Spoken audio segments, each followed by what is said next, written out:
Hey guys, and welcome back to a Twitch of Cringe. My name is ChadChad. Oh, really? And today we're going to be watching some videos from the channel Arcade Craniacs. But first, we just hit 200 subscribers. Thank you guys so much, both to the people who have been here for a minute and the people who just recently joined. Welcome to here. Welcome to this. Welcome to the here that you are at right now. Welcome to the channel. Why didn't I just say that? I first started seeing clips of Arcade Craniacs videos on my FYP, I'd say about a week and a half ago, and I would be lying if I said they didn't each bring me abounding amounts of joy when I see them. Okay?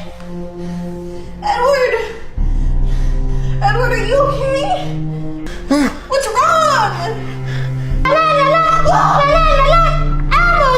What the?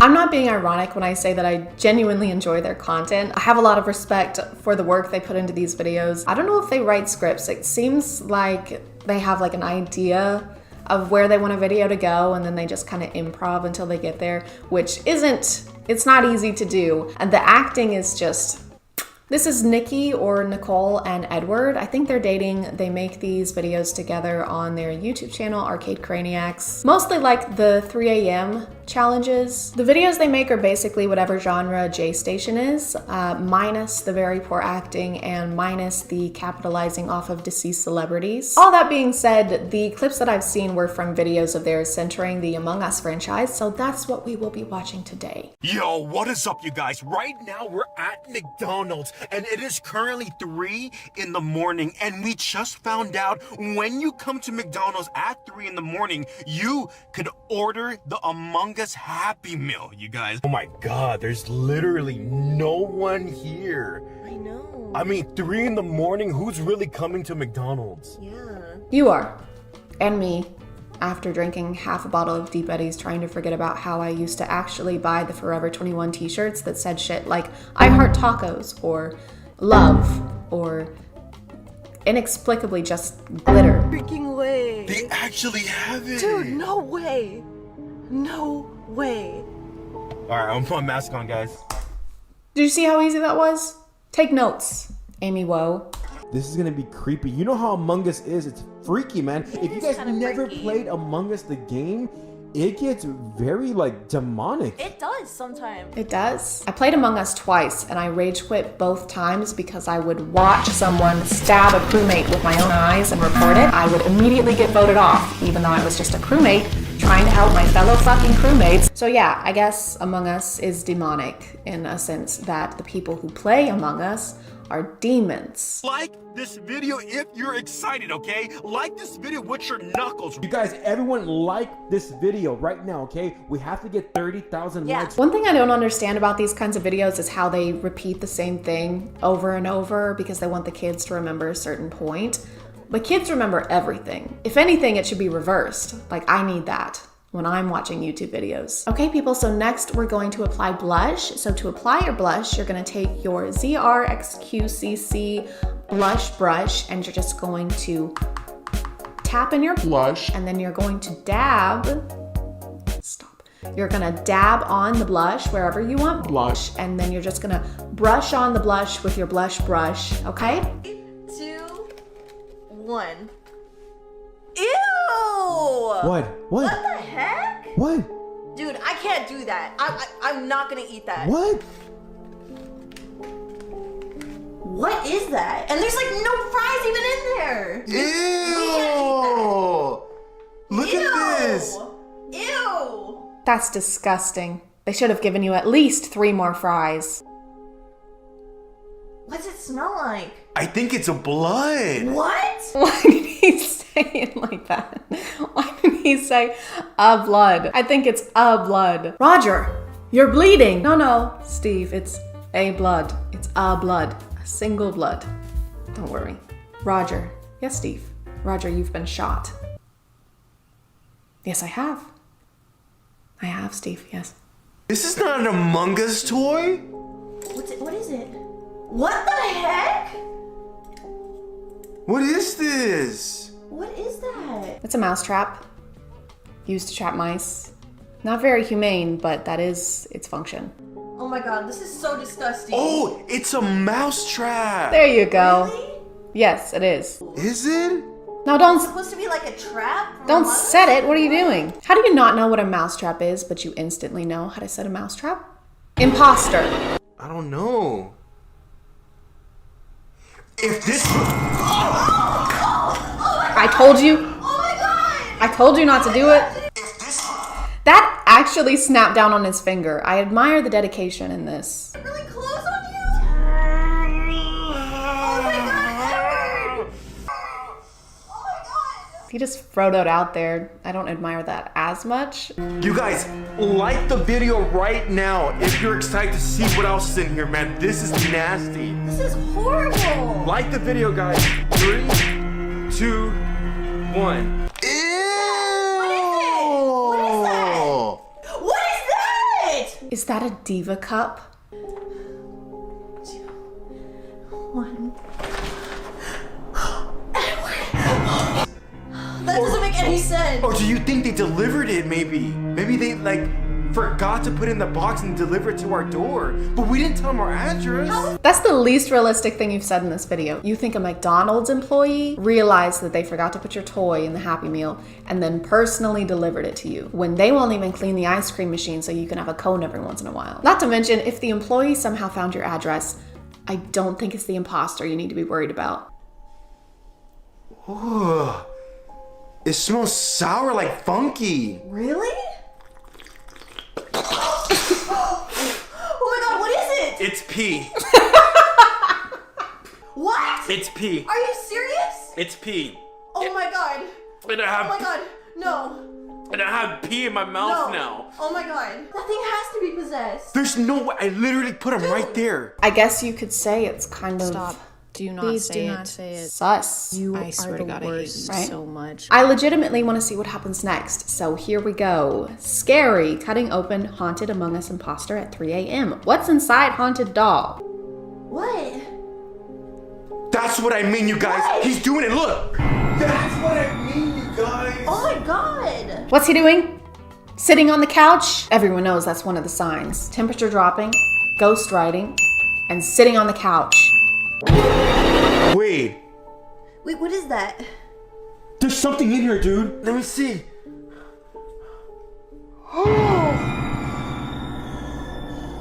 He actually had a bone. So we weren't tripping out. He was actually moving on his own. Yeah, so we're not crazy. He has a single marrow bone in his body, and everyone knows you only need one for full range of motion. The 205 other ones, no one knows what they do. They're useless. Just like spleens or lungs, no one knows. You want to go inside? Hold on. Yeah, let me go inside. All right, let Nicole go inside first. We'll show you everything we have in here. Go inside, Nicole. Okay, they have a Danny DeVito pillow, a Tom Nook stuffed animal, and E.T. with a bondage collar on. So I need to be friends with these people. Like, That was so what? creepy. What? Edward, What? How about this? Ask him what's a personal question. I did. I asked him. What did he say? What? A black jacket. At 3 a.m. creepy stuff does happen then. What? Edward, we have to get out of here. Oh my God! I love how the scary music is playing in the background and their lives are being threatened and everyone else in the lobby is just waiting for the round to start. What am I wearing? Eat my ass. Easy. A black jacket. How did you know that? Can we start the game? My humor is like that. Do not become pressed. Just leave me alone, imposter. Star, star, star, star. Star, hey guys, guess what? What? Star, star, What? star. I eat my own ass. Star, star, Shut up. star. Start. This is so scary. The game. Start. What necklace am I wearing then? Start. I ate my grandma's ass. And I. He. And a cow's ass. Star. Start the game. Star. I swear to God. Star. And a sloth's ass. Somebody's knocking on the door! Oh, this is so messed up, man. I don't want to answer it. The emotion put into these is overwhelming. I'm more moved by this than I was by the ending of The Notebook. Who are you?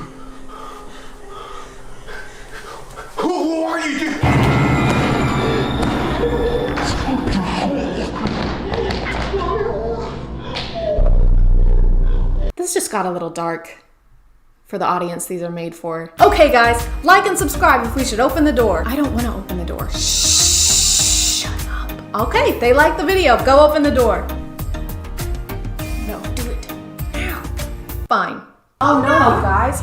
Chad is about to get brutally murdered. Like the video to save her life, guys. Quick, hurry.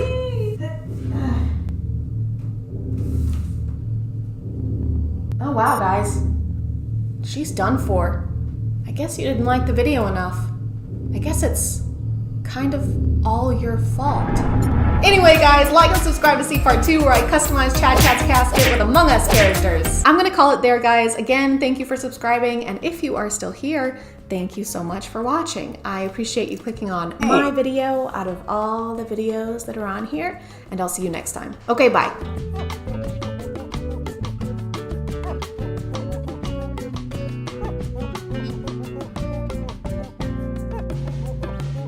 Hey guys, and welcome back to My name is ChadChad. And I know that I just made a video on the epidemic of alpha podcasts, but they're getting stronger. There's a new strain actually, the Delta Sigma Alpha strain. Symptoms include, but are not limited to, coughing, thinking you're qualified to give dating advice. If you want to book a one-on-one coaching call, hit the link in the description. And a sudden aversion for Sir Isaac Newton. If a girl's posting gym photos and she's actively working on her body and fitness, that's something she worked to earn. I would argue it doesn't take as much effort as it does for a man to do the same thing, because a man has to resist the earth with gravity when he lifts weights. There's no cure other than mandating that people fill out a questionnaire before they're allowed to purchase a microphone. Question A, do you intend to start a podcast? Question B, are women affected by gravity? And question C, please select all pictures that contain emotional vulnerability. Keep any struggles, problems, or issues you're having to yourself. If you're so sad that you feel like crying, never cry in front of your girl. They always need you to be the strong one. They always need you to be the logical one. If you're on TikTok, you've probably seen this clip. My FYP has been full of stitches and duets to it. How many girls do you know actually have hobbies? Like some girls, like they knit or they read or something like that. But, Bro. like, they don't spend a lot of time doing it. Dude, shout out to girls that knit. Shout out to my queens that know how to knit. So I went ahead and watched a bunch of highlights from their podcast because I'm not going to sit through an entire episode of Mina for sponsoring today, and let's get back to the video. This is the infamous Good Bro, Bad Bro podcast. It's like a play on Good Cop, Bad Cop, except neither of them are good, and the only thing they can cop is celibacy. In true alpha podcast fashion, their main focus is on dating advice, with an emphasis on never actually giving any valid dating advice and just complaining about women to each other. Red flags in women if she wears a lot of makeup. This is a big one.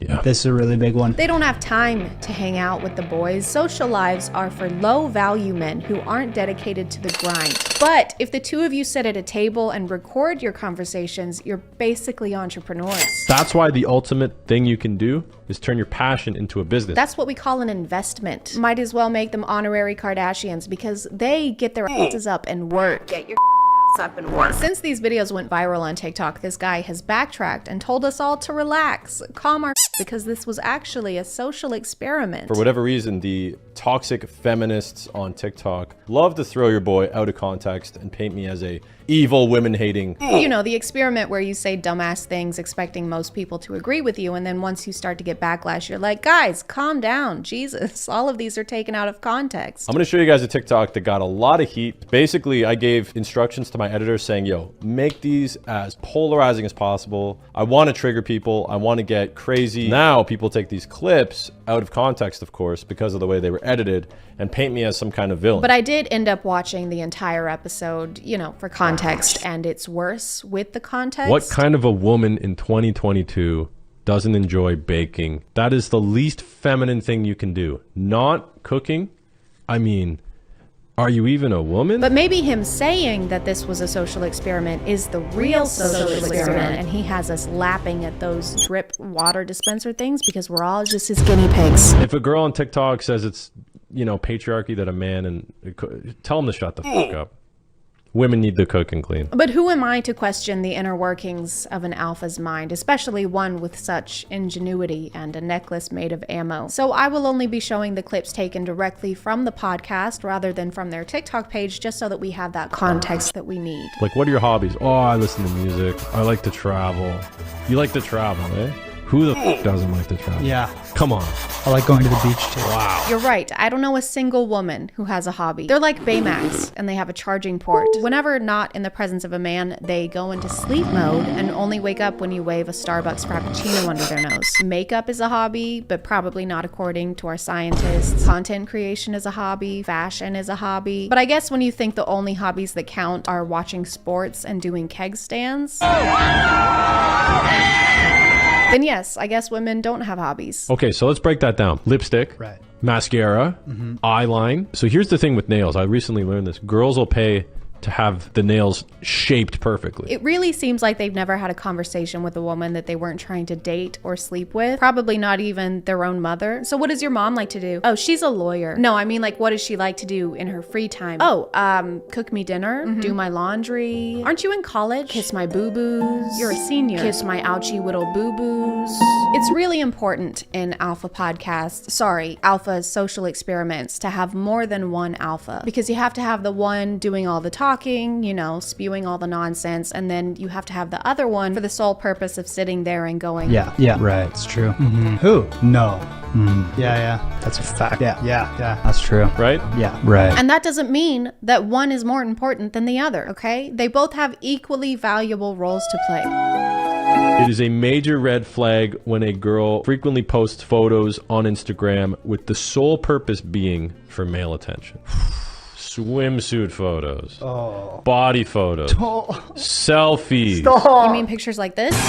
This is about 50% of your skin. I'd say that's pretty revealing. If you're posting a photo for yourself, then the photo's never posted. If I take a photo for myself, that photo doesn't get posted online. Did you post this for yourself or was this for the boys? You know that angle too, where they're on the angle? Sorry, ladies, but this is the only acceptable pose. If your elbows touch your sides, you're a f***ing slut. They go on a rant about how much money women waste on cosmetics, like their hair or makeup. And Minion actually explains to us how women get their nails done. Some girls, bro, I saw a video on TikTok. This is mind-blowing stuff. They have a fake nail, and they shove it under like the cuticle of their nail, like a ½ inch deep under their fucking skin. And this was a running joke on TikTok for a while, where people would take the fake nails and stick them into the hands that nail techs will practice with. They're shoving like plastic under their freaking skin. But you totally got us. We undergo saw levels of torture just to have pretty nails. Do you want to play a game? No. You must choose the coffin. No, not a coffin. The stiletto. No, not a knife. Or the almond. Like the nut? I have acrylic or gel. Why would you wear makeup when you could get your body looking nice and tight, right? The tissues with like makeup on it, that like the garbage cans like overflowing, there's some on the ground, like Q-tips on the ground. Shout out to the environment getting nuked by girls wiping their makeup off every day. Damn, dude. Did makeup like murder and eat his entire family? I've never seen someone get so upset over eyeliner. If she wants to conceal a pimple, red flag. If she single-handedly destroys the environment by using makeup wipes, red flag. If she takes a piece of fabric and that piece of fabric is rectangular and that rectangular piece of fabric is red, that's a red flag. Looking at this guy's Instagram account, it seems like he's tried almost every type of content at some point to try and get some sort of internet clout. Street interviews, dating coach / pickup artist, and my personal favorite, pranks. Of course, pranks. We're gonna be in here somehow. What's your name? Ishika. Ishika. Holy shit. That's a wild name. Do you like Big Macs? I would definitely buy you a Big Mac, Ishika. Okay, thanks. Yeah. I gotta go meet some buddies, but yeah, you can take my number. Okay. Hey, what's your name? It's a dumbass name. Do you like McDonald's? Anyway, you can take my number, cause you're a lucky gal with a f***ed up name. Okay, yeah, gotta get the phone out. Okay. Yeah, I love Big Mac. So that's the pickup artist phase, I guess. Just say Big Mac like 11 times until the girl gives you her number to try and make you stop saying Big Mac, for the love of God. But then we move on to pranks, and they're obviously super elaborate and funny in a way that's funny but doesn't upset the public. And I'm lying, he just throws trash at strangers. Yeah, it's been a long day, dude. I'm exhausted. So, just gonna have a little nappy poo on the ground. Sorry, dude, I'm on the phone. Yeah, sorry, somebody's just being rude to me there. But, yeah, I was just, what's that? Straighten it, what? What's wrong, man? What's going on? It's funny because he's disturbing the peace and pissing off this couple that's just trying to enjoy their day at the park, and then he posted this video despite this man asking that he not do that. Yeah, that's why I did that. I didn't publish it. Don't worry, guys. It's actually an experiment. It's like What Would You Do? Only if John Quiones jumped you, and then he was like, I'm John Quiones, and this is actually the hidden camera show. What would you do? What? We actually have hidden cameras over there and over there. Oh my God. So tell me, what did you think about that? When I beat you up like that just now? Well, at first I thought you were beating me up, but turns out you were beating me up on camera. I can see how you might have thought that. Yeah, silly me. Join us next week where we'll be stomping Girl Scout cookies and refusing to reimburse them. And I need medical attention. Whether the podcast was actually trolling like they claim or not, it doesn't matter. In a time that alphas keep popping out these podcasts and cold takes like Dr. Sandra Lee, you still said the things, and now your audience is mainly people who agree with that to some extent. So a great experiment, I guess. You really proved that misogynistic people exist on the internet. Hello, my name is Jack Fart. It's like Jack Frost, but fart. I hope you enjoyed this video because it was actually a huge social experiment. That's right. This entire video was edited intentionally to take the things that I said out of context. It really seems like they've never had a conversation with a woman that they weren't trying to date or sleep with. It really seems like they've never had a conversation with a woman that they weren't trying to date or sleep with. Mission successful. And if the alphas from this podcast get upset over my video or any of the things that I said, then it worked. You got super mega epically trolled. And if you're still upset, try calming down. I've heard knitting is pretty relaxing. Oops, I'm on my last 10%. Join us next time for... As long as I say it's a joke afterwards, then I can't be held responsible for my actions. I'm gonna call it there, guys. Thank you for subscribing, and if you are still here, thank you so much for watching. I appreciate you clicking on my video out of all the videos that are on here, and I'll see you next time. Okay, bye.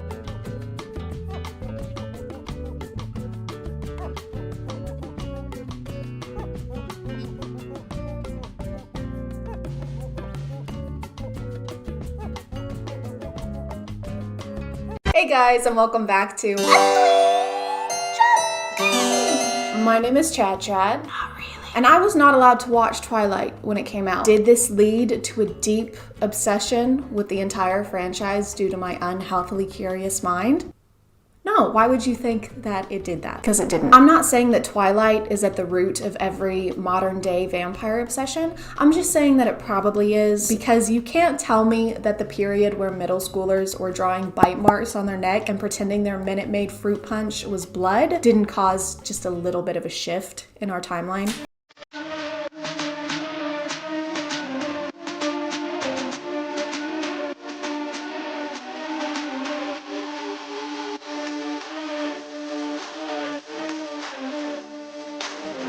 Rule number 1 of TikTok vampires: if your girlfriend has injured herself, do not show concern at all. Oh, also smirk. That's not just like vampire TikToks, that's just TikTok in general. Smirk at everything. Girlfriend breaking up with you, failing a class, parents in the hospital. Sadly though.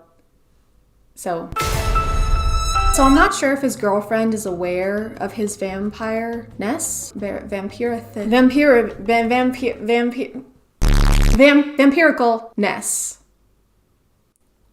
Good. I'm glad we did that. If she is, does she want him to kill her? Or because she has to know how this stuff works, right? Hello, my vampire boyfriend who has an animalistic reaction to blood that will probably lead to you killing me. Look at this cut on my stomach. It has blood. I've taken note of the blood on your stomach, and you were correct. I will now be killing you. As long as your smirk is the last thing I look upon, I die a contented woman.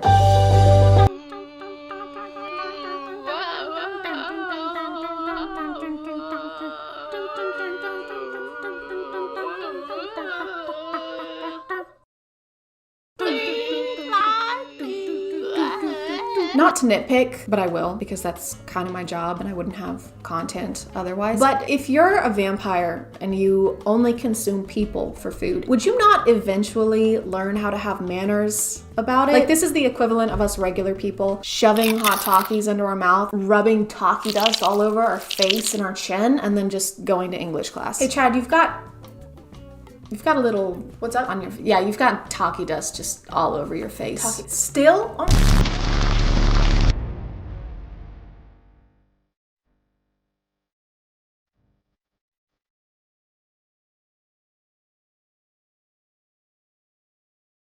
What is that? What's that smell? It's like morning breath and damp armpits. It's delicious. Who let a human enroll in an all-monster school anyway? What asshole was responsible for that? So, Deborah, you'll be attending a new school. It has great amenities. It has a pool, a nationally recognized sports team, all for the very low cost of your entire life. What was that last part? Nationally recognized sports team? No, the last part. Oh, well, it'll probably be the genitals. Yeah, I've heard they like to save those for last. Wait, I'm sorry. Phew, it's okay. It's kneecaps last, genitals first. Deborah? Hey, baby, I thought you were waiting downstairs for me. This? Oh, it's nothing. I was just, shaving, obviously, you know. Happens all the time, right? No, I don't think it does. I don't personally shave my face, but if I did, I like to think I'd look at this as a negative outcome. You wanna know how I got these scars? Pure incompetence. So, I'm ready for a date now. Just watch this cut, obviously. Am I a vampire? What? That's so stupid. I totally respect your opinion on everything. Totally respect your opinion on everything, babe. Except this. Take notes, guys, because next time you cheat on your girl, this is how you get her off your back. No, I didn't sleep with Erica. Obviously, accidentally made love. Happens all the time. The text that said, "Can't wait to see you later," was metaphorical, okay? She metaphorically was gonna suck on these. But, I mean, come on. That's vampires? Come on, what's next? Werewolves? I would love a vampire movie to be made where the vampire just gaslights their love interest the entire time. Wait. How did you get over to me? I was standing right next to you, Bella. You were next to your car. No, I wasn't. Do you mean to say the 104-year-old man who fell in love with a 17-year-old and refused to do the do with her unless they got married didn't have an airtight moral code? Who'd have thunk it? Is there a problem? Oh, that was me and my family. We were camping last night. Yeah, we were in the woods, yeah. Yeah, we were up pretty late. We were having a blast. I'll tell them to keep it down. Thank you. What did I tell you? The person knocking on this door is one of the bravest souls alive. They heard screaming from the woods in the middle of the night, and they said, most people would call the cops, but not me. I'm gonna wait until the next morning and confront these people personally, because if there is one thing I hate about a possible murder happening, it's how it interferes with the neighborhood's sleep schedule. I said if you're gonna bite their neck, keep them quiet. I don't care what you have to use, keep them quiet. There's just something about a very loud HVAC that takes away from a person's attempt to seem dominant or intimidating. I don't care what you have to do, keep them quiet. What did they say? Boss, I really can't hear you. I think it's getting louder, actually. Oh, great. You hurt their feelings. They're crying Don't now. cry. No, it's okay.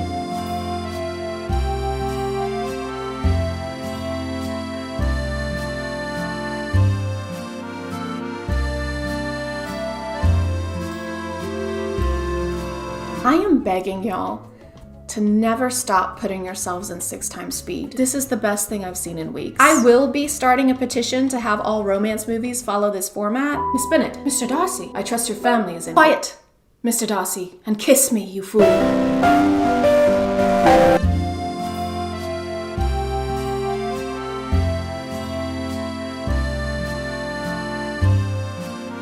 Yeah, your teacher's a moron. Mortals being oblivious amuses me. That sounds like something a guy with the Joker as his profile picture would say, or someone parodying a guy with the Joker as his profile picture would say. We've come full circle. I don't know what's real anymore. Am I really here? Are you really there? Is my name really ChadChad?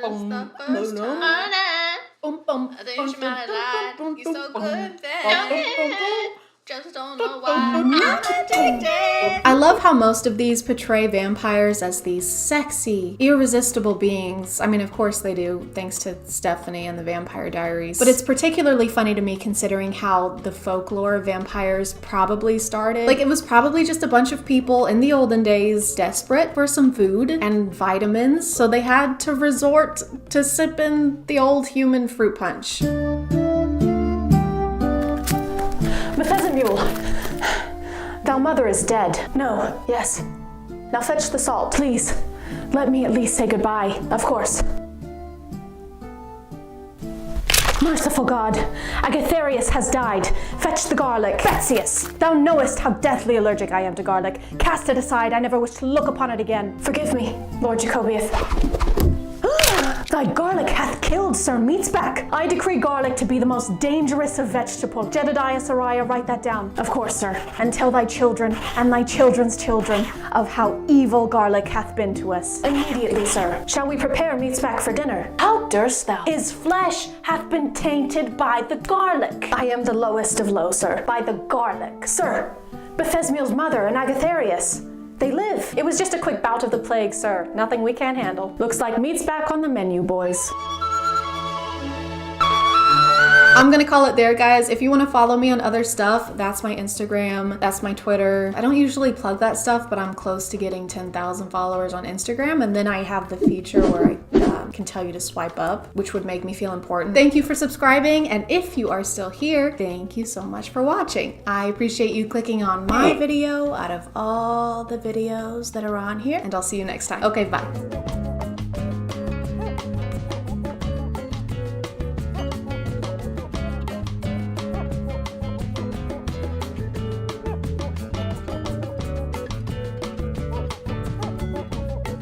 Hey guys, my name is ChadChad.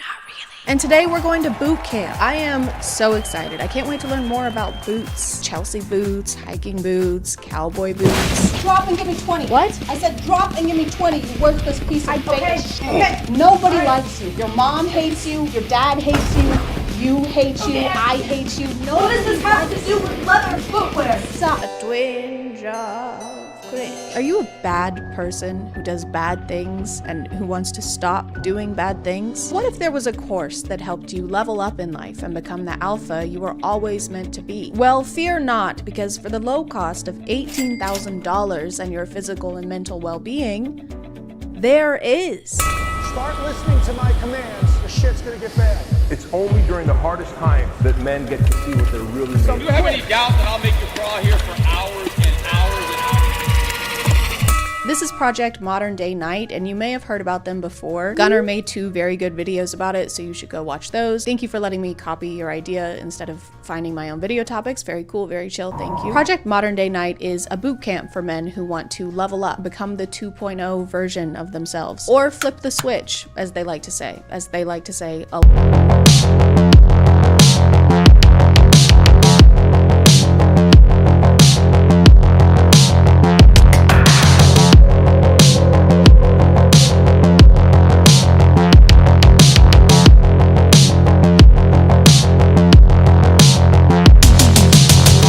wrong with self-improvement, obviously. A lot of the issues they list here are valid reasons to want to become a better person. Having places where men can be vulnerable and open about their mental health is important. This just isn't one of those places.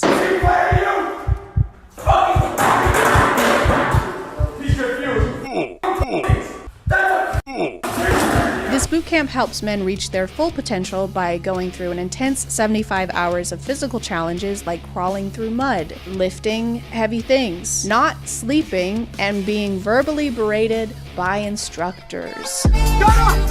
One more fucking word, you're gone! Clearly, their main priority is to harbor an environment that boosts men's confidence. What's your name again? God bless you. Like you sneezed. To have a sense of belonging. Are your eyes crossed? What the f is the matter with you? Are you looking at me right now? No. Yes, sir. But are your eyes crossed? No, sir.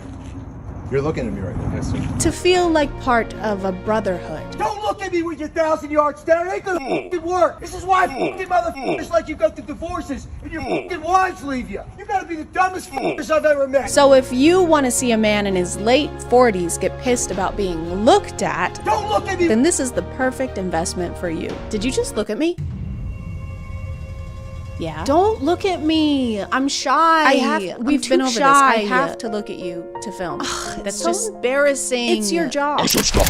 Whoa, okay. All right. You know I'm sorry. camera shot. The project's challenges are meant to put you through extreme adversity, so you learn things like how to become a better father, how to control your emotions, and according to their website, how to become financially free. And by financially free, they mean that you are financially free to give them a shit ton of money. Sometimes it's hard to tell what is a challenge and what is the instructors going on a big power trip. They shout no matter where they are, so I think it's the only way they communicate. They do this thing where they watch these guys in pain or exhausted, and then they stand off to the side and smoke a cigar. I don't know what it is about alphas and smoking cigars. I guess they just can't resist putting something long, hard, and hot in their mouth. But sometimes they go to even greater lengths just to really rub in the guys' faces how much less miserable than them they are. Just are so used to being comfortable and being complacent with your life and your family that you're not willing. And that's why you're here. We know why you're here, because we did the same thing.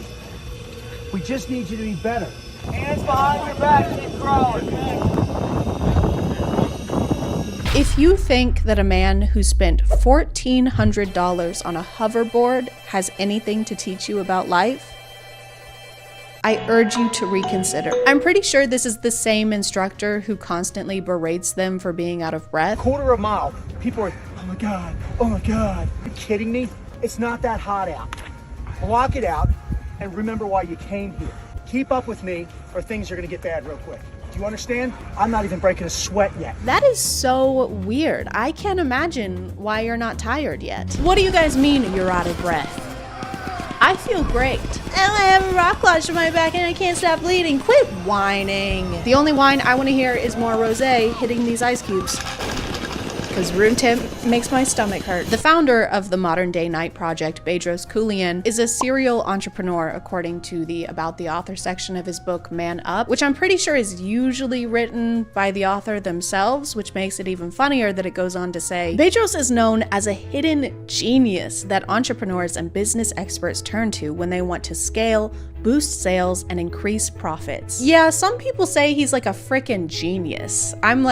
He's like the expert for the experts. He is the first person that people come to. Not the second, not the third, the first. Why are you talking in third person? No, I said first person. Some of their reasoning for why you should flip the switch or attend the boot camp is kind of messed up. Throughout their website is constantly referring to them and how they don't want you to be a real man. Look, the opposition is trying to keep men weak, anxious, depressed, docile, and dependent. That's how they want the average man to be. Who is the opposition? Who is they? Is they here? Is they in the room with us right now? Basically, the entire website sounds like it's giving us a vague prophecy from a fantasy book. You must take this ring and you must hide it in a safe place. Why do I have to do that? Because they will try to take it from you. Who will? Those who oppose us. Who opposes us? The opposition. How are they opposing us? Opposingly. Is that a cock ring? They can't have it. It's mine. It's my cock ring. My precious. Right. Okay, man.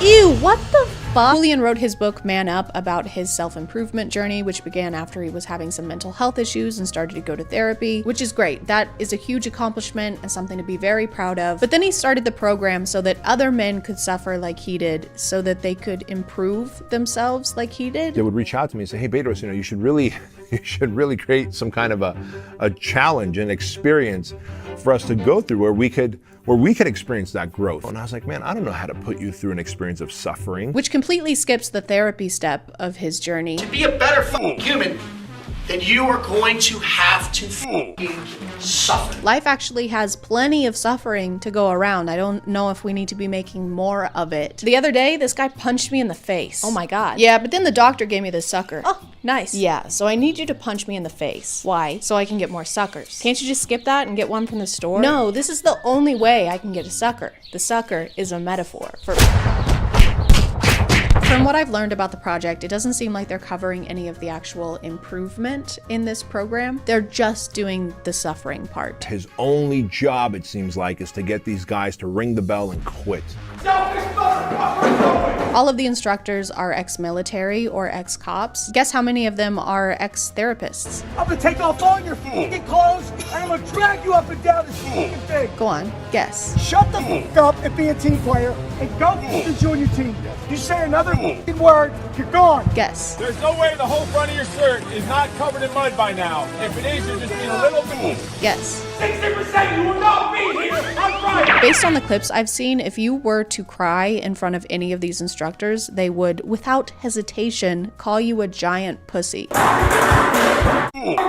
Which just seems like they're trying to solve these issues with the same stuff that caused them in the first place. You see, the reason men struggle with mental health is because society pressures them to be big and strong. And so we're gonna fix that by making them big and strong. And to make matters worse, they have another version of this program for children. The Squire Project is for boys aged 13 to 15 and is to prevent big tech and social media from brainwashing the masculinity out of our boys. So it's like a preventative measure for your son. It's like masculinity Botox. A father and son experience that will be remembered forever. And then there's just this picture of a kid strangling his dad. Hey John, remember that time you murdered our father? Oh yeah, I do remember that. That time that I murdered our dad. Yeah. Yeah, I'll remember that forever. Yeah, me too.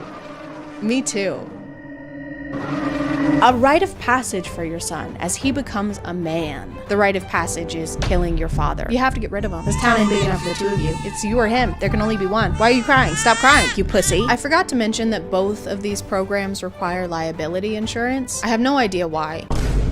It's a mystery, honestly.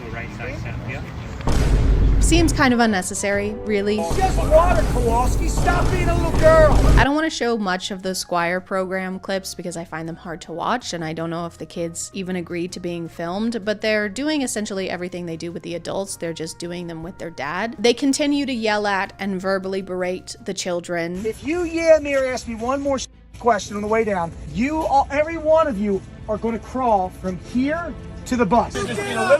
Don't worry, they get the deluxe childhood trauma package. Their website says as a result of this course that your son will stop acting like a child, which is the saddest thing I've ever heard. The ages for this course are 13 through 15. That is very much still a child. Now it's a child that has crawled through a lot more mud and is a lot less likely to speak to you as an adult. I really have no idea why they would list this as a positive thing that happens. Like, what parent wants that? Okay, bye, Bye, Dad. son. Have a good time at camp.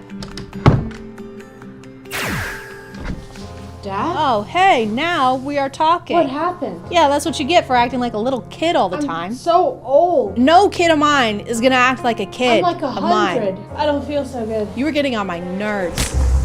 Did you really just die right now? That is so childish. I guess posting on every social media imaginable wasn't enough advertising because they also made a documentary about the Modern Day Night Project, which I watched twice. Like and subscribe to say sorry about that to me. Sorry for your loss, Chad. Of time. The whole thing is Coolian giving more backstory for the project and explaining why they started it. The documentary also seems like a vanity project. The whole thing is in black and white. There's epic background music. It's in slow motion. It's fucking sick. I am erect and ready to eject. At some point when he's describing the program, he refers to the physical challenges as opportunities. And so the ice bath is one challenge, you know, pulling a truck, my pickup truck, and then ultimately a fire truck is another, and hiking just miles and miles every single day during the 75 hours over that 3-day period, and all types of physical, I guess what some would consider torture, but I would look at as opportunities. It's not torture, guys. It's an opportunity. Oh look, this guy's getting the opportunity to be waterboarded. Congrats, guy. On the opportunity. Congrats. The graduation for the boot camp happens after your rebirth ceremony where they make you dig and lay in your own grave. This began because he and his wife were hanging out one day and then thought to themselves, babe, what if I gave men the opportunity of dying? What if I put them in a body bag and then charged them money for it?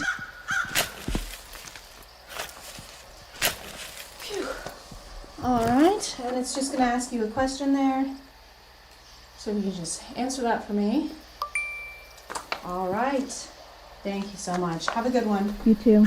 And I get it, you know, in a way it's appealing to have a prescribed time where you can say, I did it, I've accomplished it, I have improved myself. When in reality, that's a never-ending battle. It's easier to spend the huge amount of money than to accept that the 2.0 version of yourself is a lifelong project and not a 75-hour one. And this is a nitpick, but it's kind of funny that it's called the Modern Day Night Project, because if there were modern day nights, they wouldn't be doing any of this. It would be a lot more like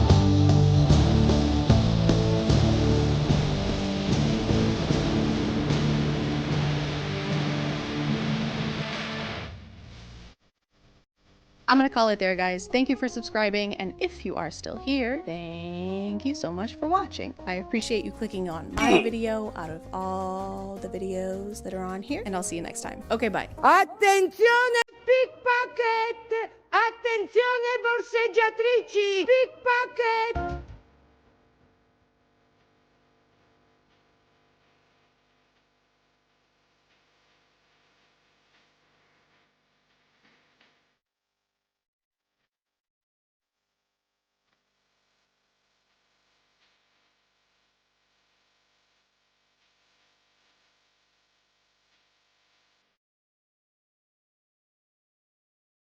Hey guys, and welcome back to Boat of These Nuts.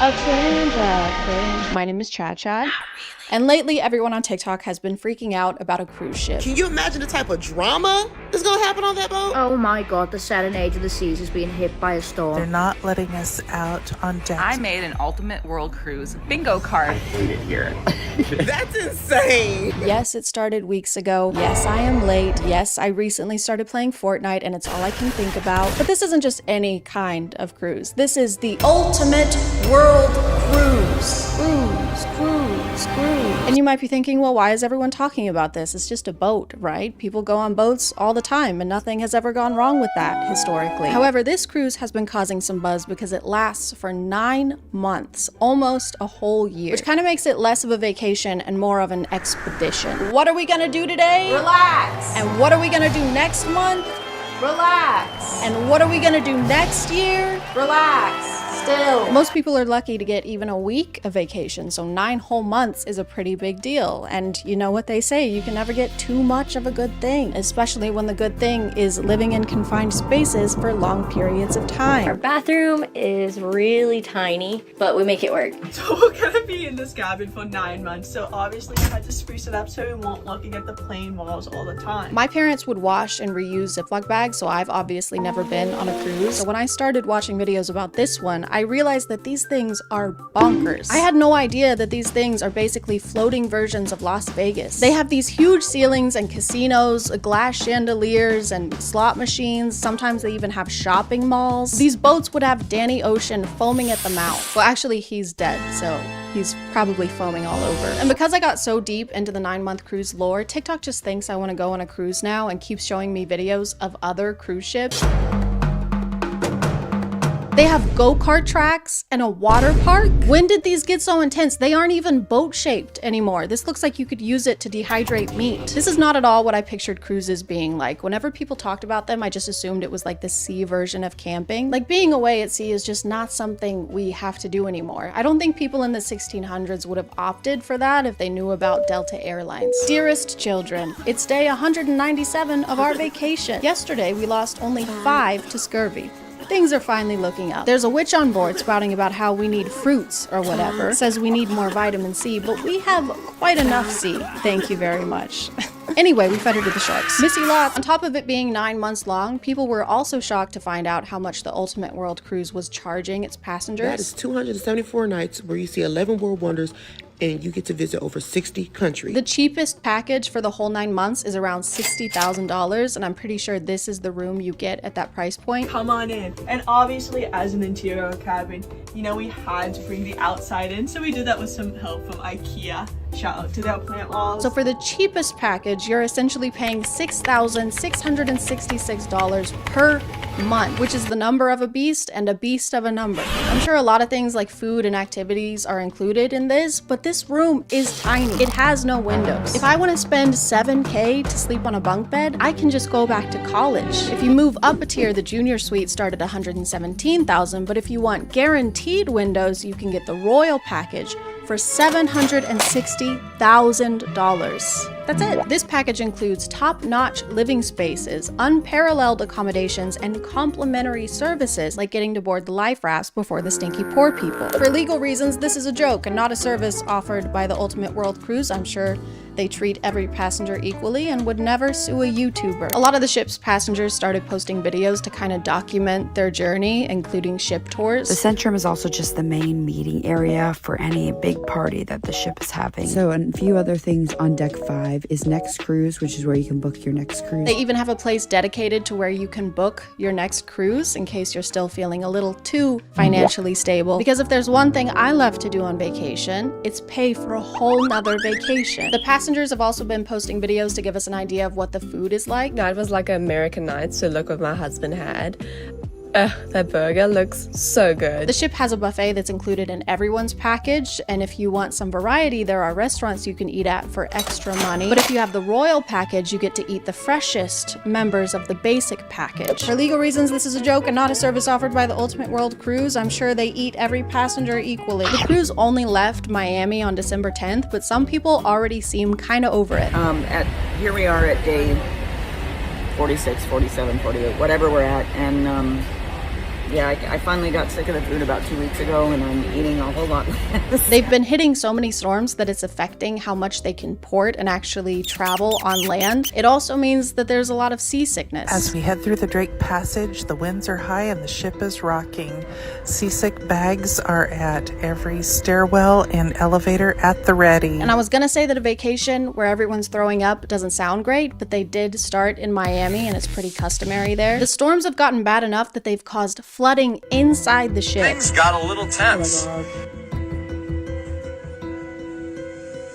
Elevators shut down. But this amazing crew jumped into action. Which looks really scary, but some people on the ship don't seem very worried about it. Like, I get that the crew is probably prepared for things like this in a storm, and they are on the ocean, but water inside the ship notoriously is not a good thing. These people are running on treadmills like nothing is wrong. Did nobody tell them? Guys, it's a swamp in here. What the hell, man? I put on deodorant this morning. No, I mean it's wet. I have hyperhidrosis. You need to run. I know, I am. I'm not sure who started it or if it was a collective kind of thing, but people have been speculating on how this cruise is gonna play out. I made an Ultimate World Cruise bingo card for anyone else who is buckling in for this 9 months TikTok reality show and wants to have a little fun. They've been making bingo cards and lists of what they think is going to happen during the 9 months, but they usually involve horrible things happening to the passengers. Mass illnesses, mass STDs, pirate takeovers. You guys are going to manifest something really bad for these people. None of this can feel great for them. Imagine how unnerving it would be to see the internet essentially betting on your trip going wrong somehow. Oh, you're going on vacation. Great. That's great. I sure hope nothing bad happens. I sure hope you don't get chlamydia. Eventually, the cruise was being termed a reality show, with the lens, I guess, being the passengers' TikTok videos. Several of them are influencers, and whenever TikTok finds one of their videos, a lot of the comments will say things like, "New character unlocked," or "I love finding a new character." And I think it's funny to act like these normal, real people are like playable characters in Super Smash Bros. Dark Samus versus Natalie from Rhode Island. Fight! I know people are just curious to know what's going on such a big ship with so many people, but to me it feels weird to act like they're reality TV stars or on some kind of show. Like, some of these bingo cards aren't predicting light things like someone getting a sunburn. They're predicting things like a murder mystery. I know this is a game, but the game is not Clue. And a brawl? This is a cruise ship. A lot of the passengers are like over 60 years old. What are they gonna brawl about? Gas prices? This one just says iceberg. Are y'all okay? Here's just some more examples of a bingo card. Heart attack or stroke. Fire. Port kidnapping, man overboard, parasites, flesh-eating bacteria, alcohol poisoning, rats or mice, overdose. Do you want these things to happen? I'm not a very spiritual person, but I genuinely feel the need to make a positive bingo card to try and cancel out the energy they've been sending their way. So I went ahead and made my own. I predict there will be a kidnapping of our hearts. Fire, outfits, slay queen, a viral outbreak of spontaneous dancing and song. Why is this thing flaccid? Stay erect, please. Flesh-eating bacteria, but the only flesh they eat is hangnails and like dandruff, so it's really, really helpful actually. Overdose. Jesus Christ. Overdose on joy and happiness. Send this to 10 of your friends or your phone will break and your mom will turn into Skimpy Toilet. Anyway, I hope everyone has fun and enjoys their trip. I hope everyone makes it home safely. I hope no one wins the bingo game. Any bingo game, not just this one. I am gonna go record myself playing Fortnite because then it's like I'm working, technically.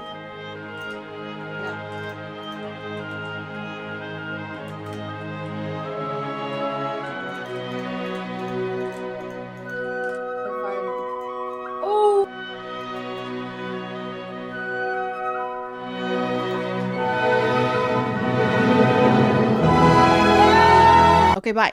Hey guys, my name is ChadChad. And this is where the magic happens. The Etsy magic. If there's one thing I've learned in my time on Earth, is that things don't always go how we want them to. And when that happens, there's only so much you can do. You can go to therapy, join a pickleball league, or as I've recently learned, you can go to Etsy.com and pay a witch to Make things go your way. I've started getting a lot of spiritual TikToks on my feed recently. Some are just your typical tarot readings that usually go like, I'm seeing that a sexy Libra wants to date you, and also you're about to win $10 million. And that's clearly insane. I would never date a Libra. But I've also been getting TikToks where people have decided to use the spiritual realm for their own advantage. Me acting like he's crazy for texting me saying he misses me even though I paid a random witch on Etsy $5 to put a spell on him. A new life hack on TikTok is enlisting the help of witches on Etsy in order to get whatever you want, basically. If you want your ex to come crawling back, if you want your situationship to text you more often, just put a spell on them. Because if there's any guy worth pursuing, it's one that requires supernatural forces to want to talk to you. And this is nothing new, it's a tale as old as time. We'll go to great lengths for love, even if it means buying a spell to get it. But now instead of having to promise your firstborn child, just send him a little cash app. For only $19.99, you too can get a guy named Daryl to call you 20 times in 2 minutes. I've gotten a pretty similar result by not paying my credit card bill, but that guy's name is Capital One. Personally, I really like the idea of being able to get powerful magic from the same place you'd get a resin keychain. Welcome, traveler. Browse my wares. Could I interest you in handmade earrings that were definitely not dropship, or perhaps an incantation that turns all who have wronged you into dust? I also have cheats. So after seeing so many success stories, I was curious. I wanted to see what all the fuss was about. Maybe there's an Etsy spell that can make the months November through February disappear, so I don't have to live through them. Or if there's a spell to make someone call you more, maybe there's a spell that can make Capital One stop calling me. That guy is obsessed with me. It's honestly really embarrassing for him. So I decided to do some shopping. Some Etsy shopping. Okay, we're gonna try and find some Etsy spells that are gonna help us find love. Maybe some spells that are gonna make us look really good and give us a jawline. But someone who can extreme millionaire lottery spell. Done in less than 12 hours. Spell with me and my oldest grandmother. That's not that big of an achievement. You only have 2 grandmothers. $32.87, but it's on sale for 75% off. Usually it's $131.47. So it's actually like we're losing money if we don't buy this spell. The thing about buying Etsy spells that makes it a little difficult is that you aren't buying anything concrete. And I love buying concrete. The results of a spell can't be guaranteed, so you have no way of weighing a purchase or deciding if the seller is trustworthy or not. It's basically just having to believe that the seller will do what they say they will do. And if there's one kind of person I trust, say it with me, it's people selling me things on the internet. So the only real option I had was to go based on reviews, and those weren't always entirely helpful. Okay, so Tal Ehrlich, thank you for the good and fast service. So I guess that means that Tal won the lottery within the last 4 days? Yeah, that's right. I was homeschooled. Carol Ann said, Luna is an angel. I got my spell. It was super quick and on the night of the full moon, so extra strength. I haven't had a chance to try any lotteries or anything. Landed in hospital yesterday. Okay. Did the spell do that? Luna, I wish you all the love in the world for you and your grandmother. I'll let you know how I get on as soon as anything happens. Okay, so this is an interesting review because she hasn't actually received what she paid for, but she still left 5 stars. This toothbrush is gonna be really cool, and I wish the seller all the love in the world. We'll update you once I have the toothbrush. One might argue that I should have waited to write this review, but why do tomorrow what you can do today? That's what I'm always saying. That's what my oldest grandmother is always saying. Bring back Stubborn X spell. I would rather die. Detailed, brutal reading. What is a brutal reading? It's like they read you a book, but then at the end they beat the shit out of you. Brutal tarot reading, same hour. Brutally honest psychic reading. Okay. Chad, female, general. Like if I'm a war commander? Yes. Love. Is that a yes or no question? I don't know. Wait, or am I in love? Okay. No. Single. Career. Turbulent. Past life. Aren't you supposed to know that question? How am I supposed to know? I have no future. Hopefully not. And then the other goal can be that somebody confesses romantic feelings of some sort to me. And I know what you're thinking, Chad, set realistic goals and expectations. Don't set your goals too high. A lot of the spells I found had to do with love and obsession, with some specifically aimed for stubborn targets, and that's kind of fucked up. Super strong love spell for stubborn target. That's kind of gross. Whether you believe in spells or not, I think it's pretty uncool to try and force someone to be in love with you. Even if the magic doesn't work, I think it's bad to put that kind of intent out there. What do you mean you don't want to date me? I'm great. If I could take away your free will, I would. That's something I'd like to do, and I would if I could. I'm a catch. You. I'm a catch you. Removal of all negativity, spells, magic, evil eye, and curses on you. Okay. All right. Maybe we should do this one because my dryer just stopped working. Actually, it started working too much. It won't turn off. My dryer spins no matter if I power it on or off, and I have to turn it off. I have to turn off the breaker. So I'm going to do this one. And the next couple weeks weren't great. Luck-wise, I didn't notice any huge differences. I still had some repair issues around my place, but I did find this shirt. So my luck has turned all the way around. Another kind of spell I saw a lot were ones that claim to turn you into some kind of supernatural being. Become a vampire spell.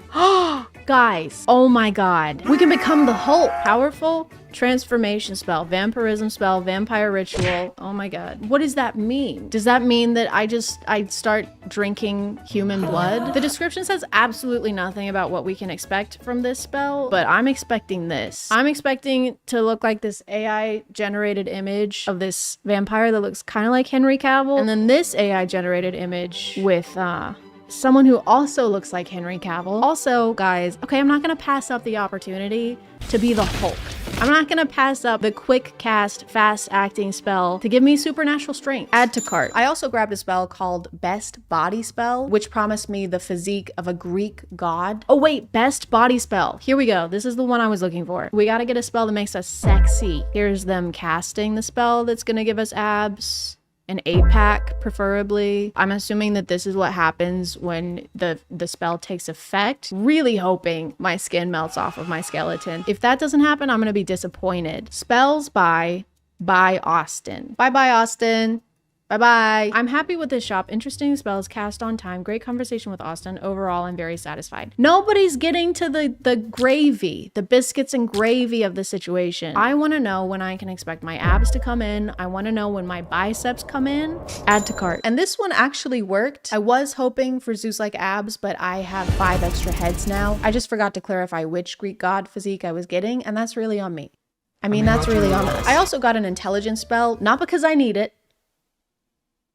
I just wanted to test it out. Increase intelligence, same day cast. Increase memory ability, increase IQ magic spell, increase focus and attention. I've been looking for this my entire life. I'm gonna add this one to cart and then we'll do a quiz, and then I'll take another quiz in 2 weeks after the spell has been cast and had enough time to take effect, and we'll see if I've gotten any smarter. Before I start and you judge my answers, okay, I wanna reiterate, I was homeschooled. I did not have science classes or math classes. How many rings appear on the Olympic flag? There's like 6. Well, 6 isn't an option. What is the currency of Scotland? Haggis. Who painted the Mona Lisa? Leonardo DiCaprio. They thought they got me with that one. What is the capital of Greece? I don't know. I don't live there. 84 out of 100. You're a trivia master. Your level of general knowledge, at least based on this house, is very impressive. Stop. Stop it. Quit. Okay, I'll see you guys in 1 to 2 weeks after the spell is completed and we're a genius with abs. And I'm gonna say that this one also worked. Testing this spell meant I had to conduct field research while investigating hypotheses, and if I hadn't bought this spell, I would never have done any of that. I hate critical thinking. I think what this proves is that frivolous online shopping makes me smarter, and I've always said that, and I've always believed that. Jack is taller than Peter, and Bill is shorter than Jack. Bill. Skill issue. Which of the following statements would be more accurate? Jack is taller than Peter and Bill is shorter than Jack. It doesn't matter because all of their Hinge profiles would say they're 6 feet. Bill, Peter, Jack. Bill, Peter. This is so stupid. Why does this not make sense in my head, in my brain? What is this? I need to make a drawing. This is Jack. All right? Jack is taller than Peter. Peter is shorter than Jack. And then Bill is shorter than Jack. I kind of made them all the same height, so this is a very confusing drawing. This isn't gonna help a lot. I don't fucking know. And I don't really care. This could literally be what they look like based on the information that we've been provided with. I'm gonna lock it in. I'm gonna say it's impossible to tell whether they're taller than Bill, right? I don't know why that took me 40 minutes. Now imagine how long that would have taken me before the Etsy spell. That would have been a nightmare. I also got a customizable love spell without a specific target. The parameters of the spell are that someone is supposed to confess feelings for me within 2 weeks of it being cast. But after that time frame passed, nothing was happening. No one was professing their love for me. No one was calling me, except for Capital One. Take a hint, guy, right? This is pathetic. But I understand it can be daunting to confess feelings for someone, so I decided to give them a little push, just to help them take the first step. First up was Gabby Bell, aka Gabby Balls, aka the creator of the Bing Bong song.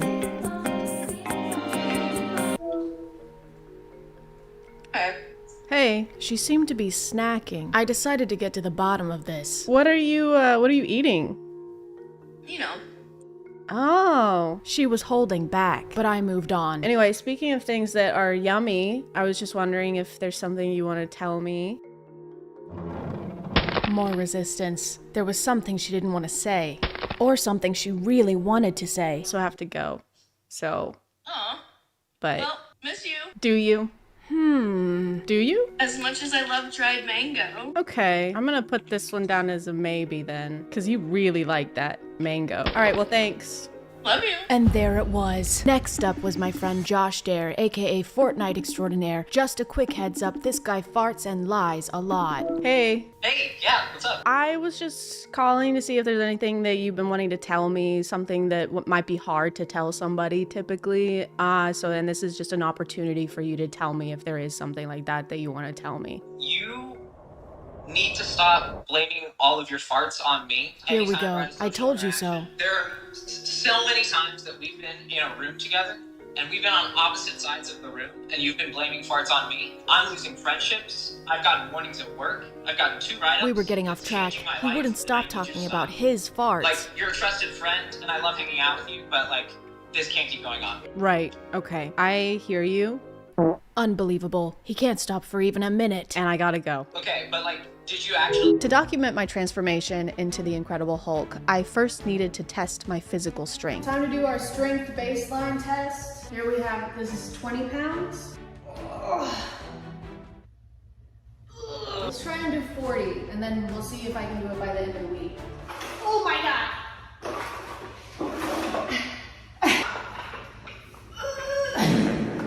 I can't even get them in a frame. Never mind, abort. Maybe just one then. Easy. Piece of cake. But after a while, I hadn't seen any real results. I was still just a weak, puny human who could barely do 1 full push-up. But then I realized I was missing the key component of becoming the Hulk. Obviously, to complete my transformation, I needed to get really freaking ticked off. Okay, it's been 2 weeks. I'm gonna retry the 40 pounds now. Also, don't look at my feet because my shoes are stained. I said don't look at my feet.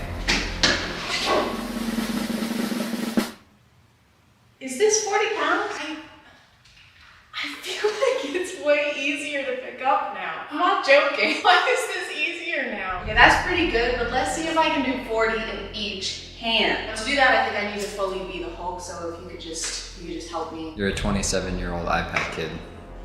You constantly change your hair because you're deeply unsatisfied with who you are as a person. Whoa, whoa, whoa, whoa. You can't speak to me that way, okay? That's...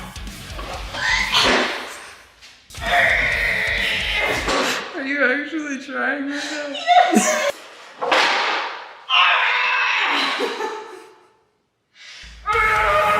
And then I was just waiting on the Become a Vampire spell. I had to carefully monitor this one for obvious reasons, so I routinely had to eat Italian food, which sucked. Yep. I ordered Italian food and cheesy garlic bread. So we're gonna test and see if I'm deterred from eating this, which would mean that the vampire spell has started to take effect. Ow, ow, ow. Oh, I'm just kidding. It's fine. Oh no, I'm gonna have to order more Italian food and more garlic cheesy bread. Dang it. But I was patient and I never gave up no matter how much chicken Alfredo I had to eat. And finally, on one fateful day, it just hit me.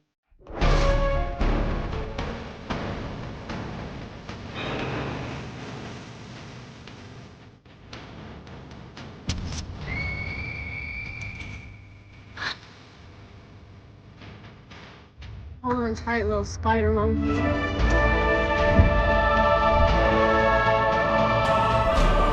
Anyway guys, I hope you enjoyed this video because it's something a little different and I don't really know what I'm doing or where I am or what's going on or why my clothes are ripped or who destroyed all those roads in New York. But I'm gonna call it there guys. Thank you for subscribing, and if you are still here, thank you so much for watching. I appreciate you clicking on my video out of all the videos that are on here, and I'll see you next time. Okay, bye.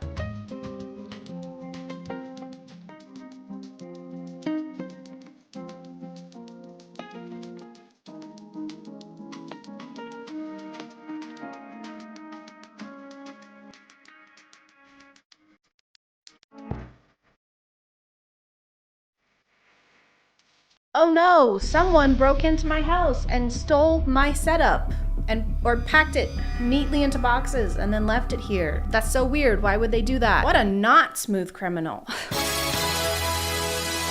Hey guys, and welcome back to My name is ChadChad. Not really. And I moved, then I got super sick, but then I felt better and everything was great. Just kidding, I got sick again and it was worse than before. But I'm actually really happy about it because it gave me time to explore the magical, literally magical side of TikTok known as fairy talk.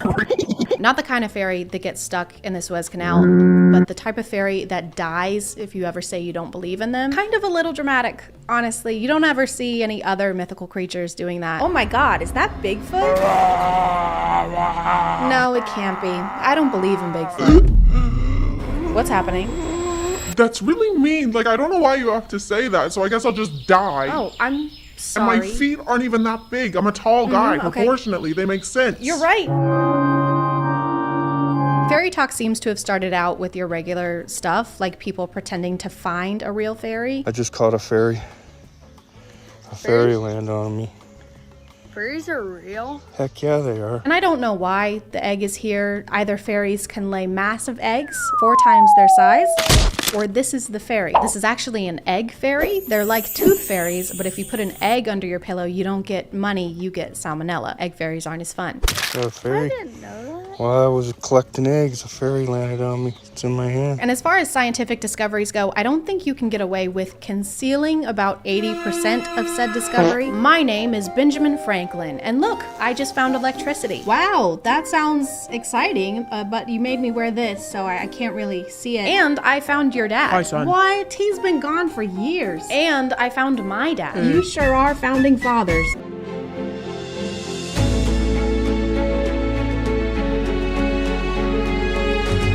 People quickly went from finding real fairies to wanting to be real fairies. And what are fairies known for, other than sprinkling unidentified powders onto kids that make them high from the ground so that they can do meth?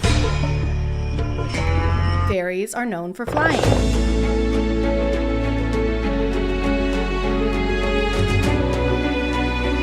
So if you want to be a fairy, you have to learn how to fly, which is obviously difficult to do if you don't have a Red Bull. So when you first start out, your feet are only going to dangle a couple inches off of the ground, but that still counts. A couple inches still counts, don't worry.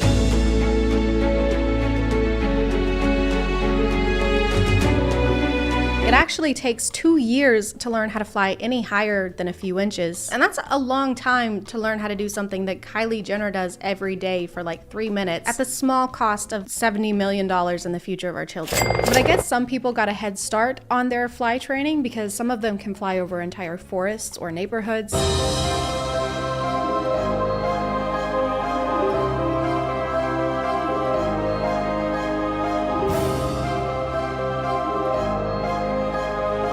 Which is very impressive and borders on having to check in with air traffic control. Runway 7, you are clear for takeoff. Copy that. Wait, hold on. There's a ferry crossing the road. The guy opens his door and gets shot and you think that of me? Now I am the one who knocked. Okay, you're good. The world building doesn't just stop at flying though, because some fairies can also have superpowers.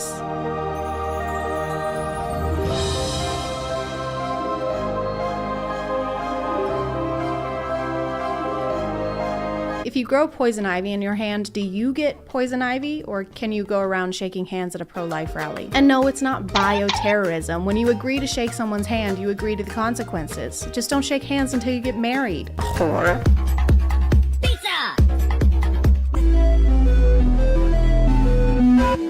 I've never been chased by a fairy hunter, but this seems like one of the times you would most remember you have superpowers. We're losing altitude. This plane is going down. Oh no, I can't think of anything at all that would help us right now. If only one of us had the power of teleportation and could zap us safely to the ground or something. Yep, that would be pretty helpful right now.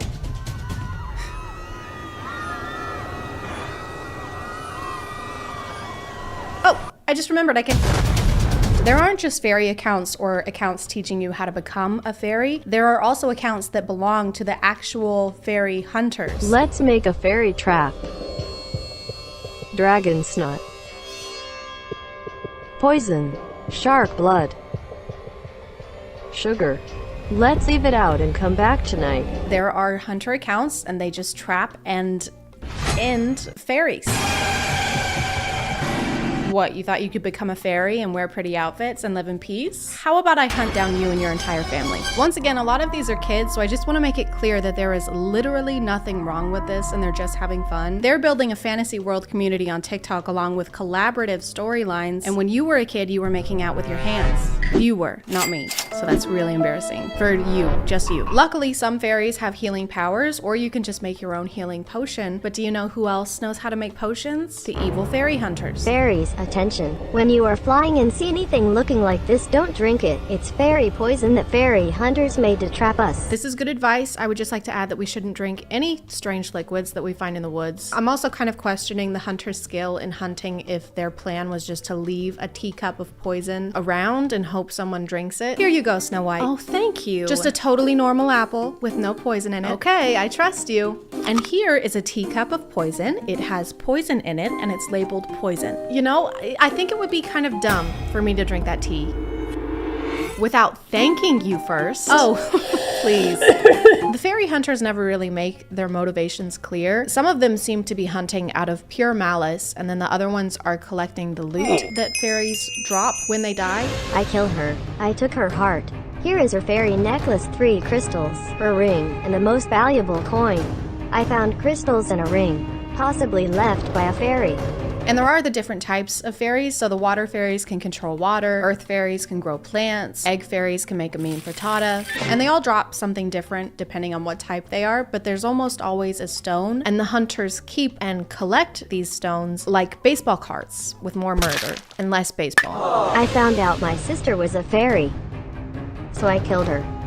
She was sleeping, so I was quiet. I took a knife. She was a rare earth fairy. I do feel like there are other ways to collect stones, maybe that involve less bloodshed. There's all those nice people on TikTok lives that scoop up bucketfuls of stones out of rice for only $39.99. And that is kind of expensive. And shipping does take 30 plus days. And I might be Team Hunter now. The fairies finally have had enough, okay? The fairy hunters are being dicks. They're teaming up on them for seemingly no reason. I still don't really have a definitive answer on that. So it was time to go to war. There's a fairy draft, there's war uniforms. A date is decided upon, May the 13th, during which the war will commence and go out on war. I guess it was mutually agreed on, which was very accommodating on both their parts. What about July? No, that's not soon enough. May the 12th? Can't. I have a chiropractor appointment. Pull the wing. Okay, what about May the 13th? That sounds great. I'll see you then. Okay, kill you later. What was that? Oh, sorry. I said I'm gonna kill you later. So I was walking around until I found a fairy. I had to collect her crystal and her ring. Then I had to clean the evidence. It may seem like fairies would have the upper hand because they have a bunch of supernatural powers. Instead of just beating their enemies black and blue, they keep arguing on if they should make them black and blue, or pink, or blue, or make them pink, or make them blue.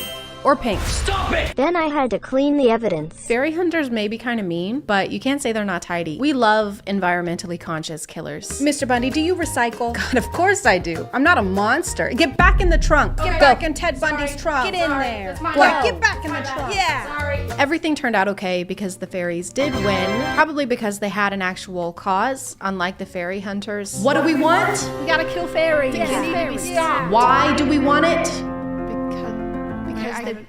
I don't. We just got it. All right, no, never mind. All right, when do we want it? May the 13th. But I am Team Fairy Hunter now. $39.99 is way too expensive for one scoop. Wait, the stone fell out of my ring. Oh man. Guess I gotta go kill someone now.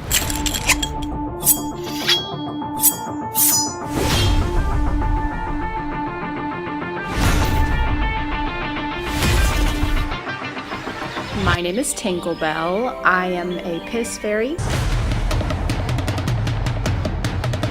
There are 4 types of fairies. There's earth, water, fire, and piss. And that's what I am. My fairy superpower is stream control. Like I've never peed on anyone on accident.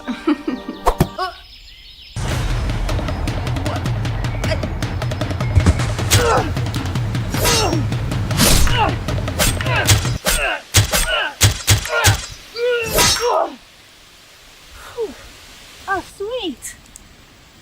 Kidney stones.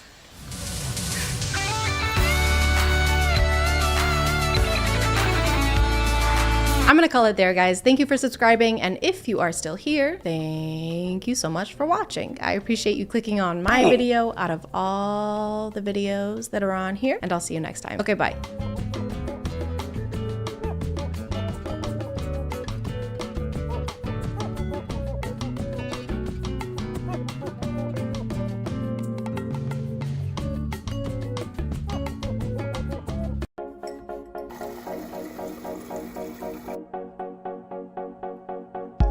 POV, you're drinking water.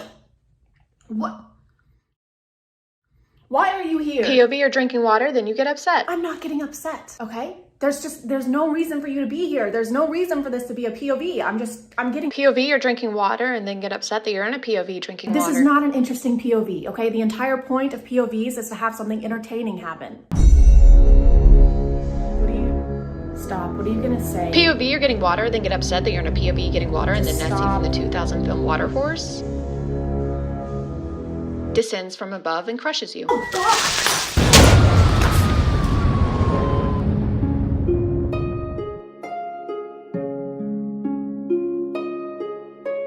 Hey guys, and welcome back to A Twitch Binge. My name is ChadChad. Not really. And today we're going to be looking at another POV TikToker. I think if I had to say what my least favorite genre of TikTok is, it would be this one. Not POVs in general, because I think most of them are pretty creative, but the ones like this. This is just a word made up by someone who's afraid to get too close. Ooh, oh, so close. Where there's absolutely no plot, no original idea, just regular, everyday interactions replicated by a man with the confidence of Ben Shapiro after buying this wood, this board, this magnificent piece of poplar. This is Dylan Zippay, and he somehow found his way onto my FYP, probably after watching hours worth of Repnik TV's TikToks, and it hasn't... Don't even know why I have a phone, right? Nobody hits me up and I'm stuck. Never had someone I could call my own, right? It just hasn't really recovered from that yet. First, I need to address the controversy he's been in. He's been exposed by at least one girl who provided screenshots of him trying to talk to her despite the fact that she was 13 or 14 years old. He says he's 17 and class of 2021, so he's probably close to turning 18 if he hasn't already. But someone found a Tinder profile where his age is listed as 20. Regardless of which age is accurate, it's disgusting. He posted a half-assed apology video saying that he didn't know their ages, but starting out on his TikTok page, he posted a lot of content like this, where he's reaching out to girls and clearly trying to find someone to have some kind of relationship with. If you're someone with a decent online presence, which I would say he does, and are making this kind of content, it is 1000% your responsibility to make sure the person you're talking to online is old enough to be talking to you online. So yeah, definitely wanted to address that. I have no problem calling his content cringy or basically poking fun at his TikToks in this video. I don't believe in making fun of people's physical appearances, so please keep that in mind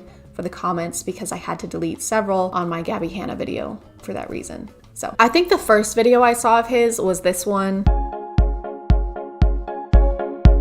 And I think it sets the perfect precedent for his content.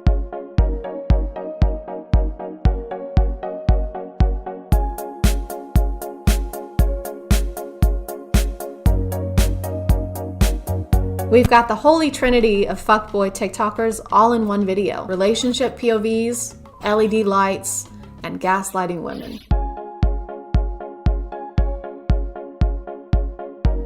Do I love you? Hell no. Why are you offended? I was just kidding. It was obviously a hilarious joke. God, why don't women have a sense of humor? Oh, Nana. Why, what you done started? Oh, Nana. Why you gotta act so naughty? Oh, Nana. That's just a complicated way of telling us that you have a ball-busting fetish. Also, is your girlfriend Lady Dimitrescu? Because if not, that slap landed squarely in her face. I hear your heart beat to the beat of the drums. Doom, doom. Oh, what a shame that you came here with someone. It's a good thing TikTok is updating its max video links to 3 minutes, because it's gonna take you a lot longer than 15 seconds to break down the door like that.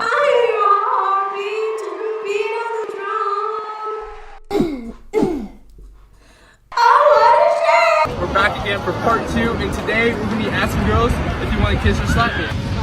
Slap? Alright. Yeah. Okay. Go ahead. Oh! Alright, look how you can slap. Alright. Oh my god! I love the women that go all out on the slaps in these videos. Kiss or slap me? Slap. Okay. Don't do it that hard, please. Okay. Slap them hard. Alright, that was worth it. Okay. Oh, sorry. It's okay, no worries. Like, dude, they just want to chill on the beach. They just want to hang out with their friends. They don't want to have to worry about this strange man with a camera in their faces, recording them as they awkwardly yet politely reject this guy over and over again. I'm sorry. Do you feel bad for him? A little. Do you feel bad for him? Tell me you feel bad for him. Oh, you thought you were just going to be able to go to the beach and have a chill day? No. Validate my friend. Ooh, we love a collab.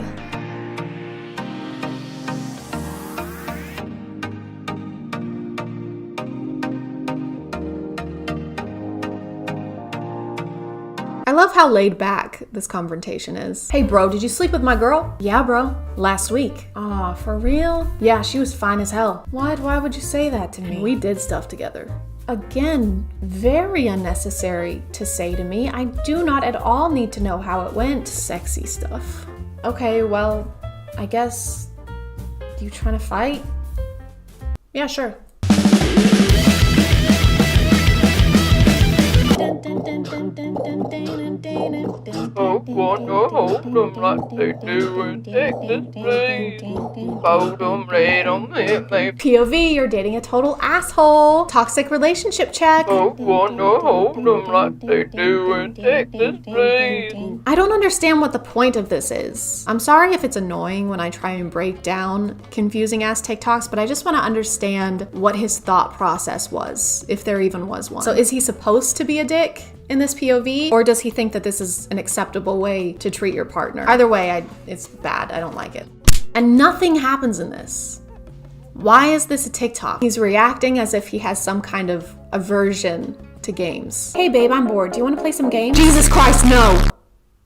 Are you insane? I mean, unless she's trying to play Monopoly, that would make this totally reasonable. Are you insane? After watching most of his TikToks, I tried to find him on other stuff and I could only find his Instagram account, and I wasn't expecting what I found there.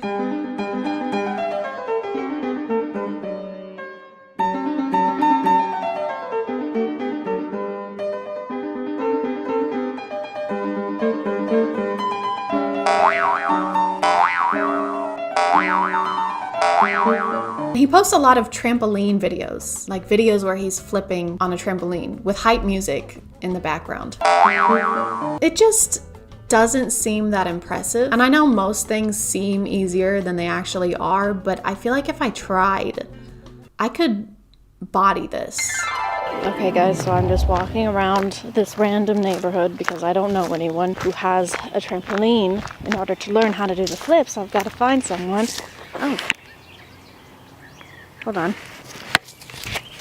Excuse me, sir. Sir, wait. Sir, is that your trampoline? Who are you? Can you do flips? Yes. On the trampoline? Yes. You can? Yes. Cool. Okay, listen. Look, I will pay you if you show me how to do a flip on the trampoline. Holding my wound. Give me your other hand. Oh, okay. What's your name, by the way? John. John? It's nice to meet you, Jerry. Other hand. Right. And that's not my name. What was it? John. Okay, it's nice to meet you, Garrett. That's not even a J. So, Garrett, would you say you're an expert flipper on the trampoline flipologist?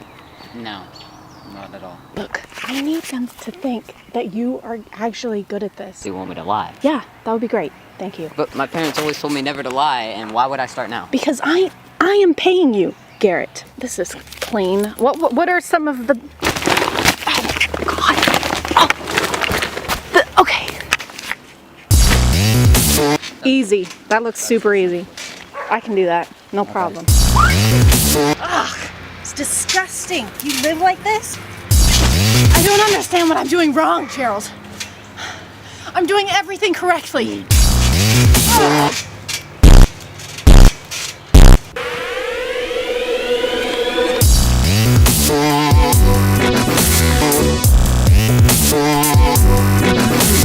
That was it? Yeah. Okay, well, I'll take that. Thank you. That's it? I think I've learned everything I can learn. I appreciate it. What's going on? Who are you? Oh, it's okay, Mom. She's paying me. Yeah, I'm paying him Who are you? to show me what how are you doing on my property? To show. I think you show. need to leave. Okay. Do all I right. need to Okay. call Okay. All right. Thank you, Gerald.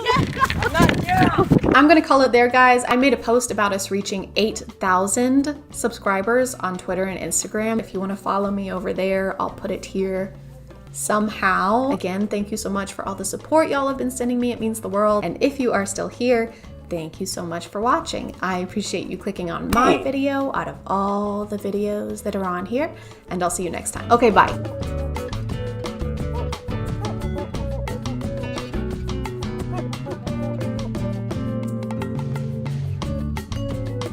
Uh-oh, guys, I'm in the closet. During Pride Month, too? That's messed up. Fine, we can look at it one more time, since you insist. Since you insisted.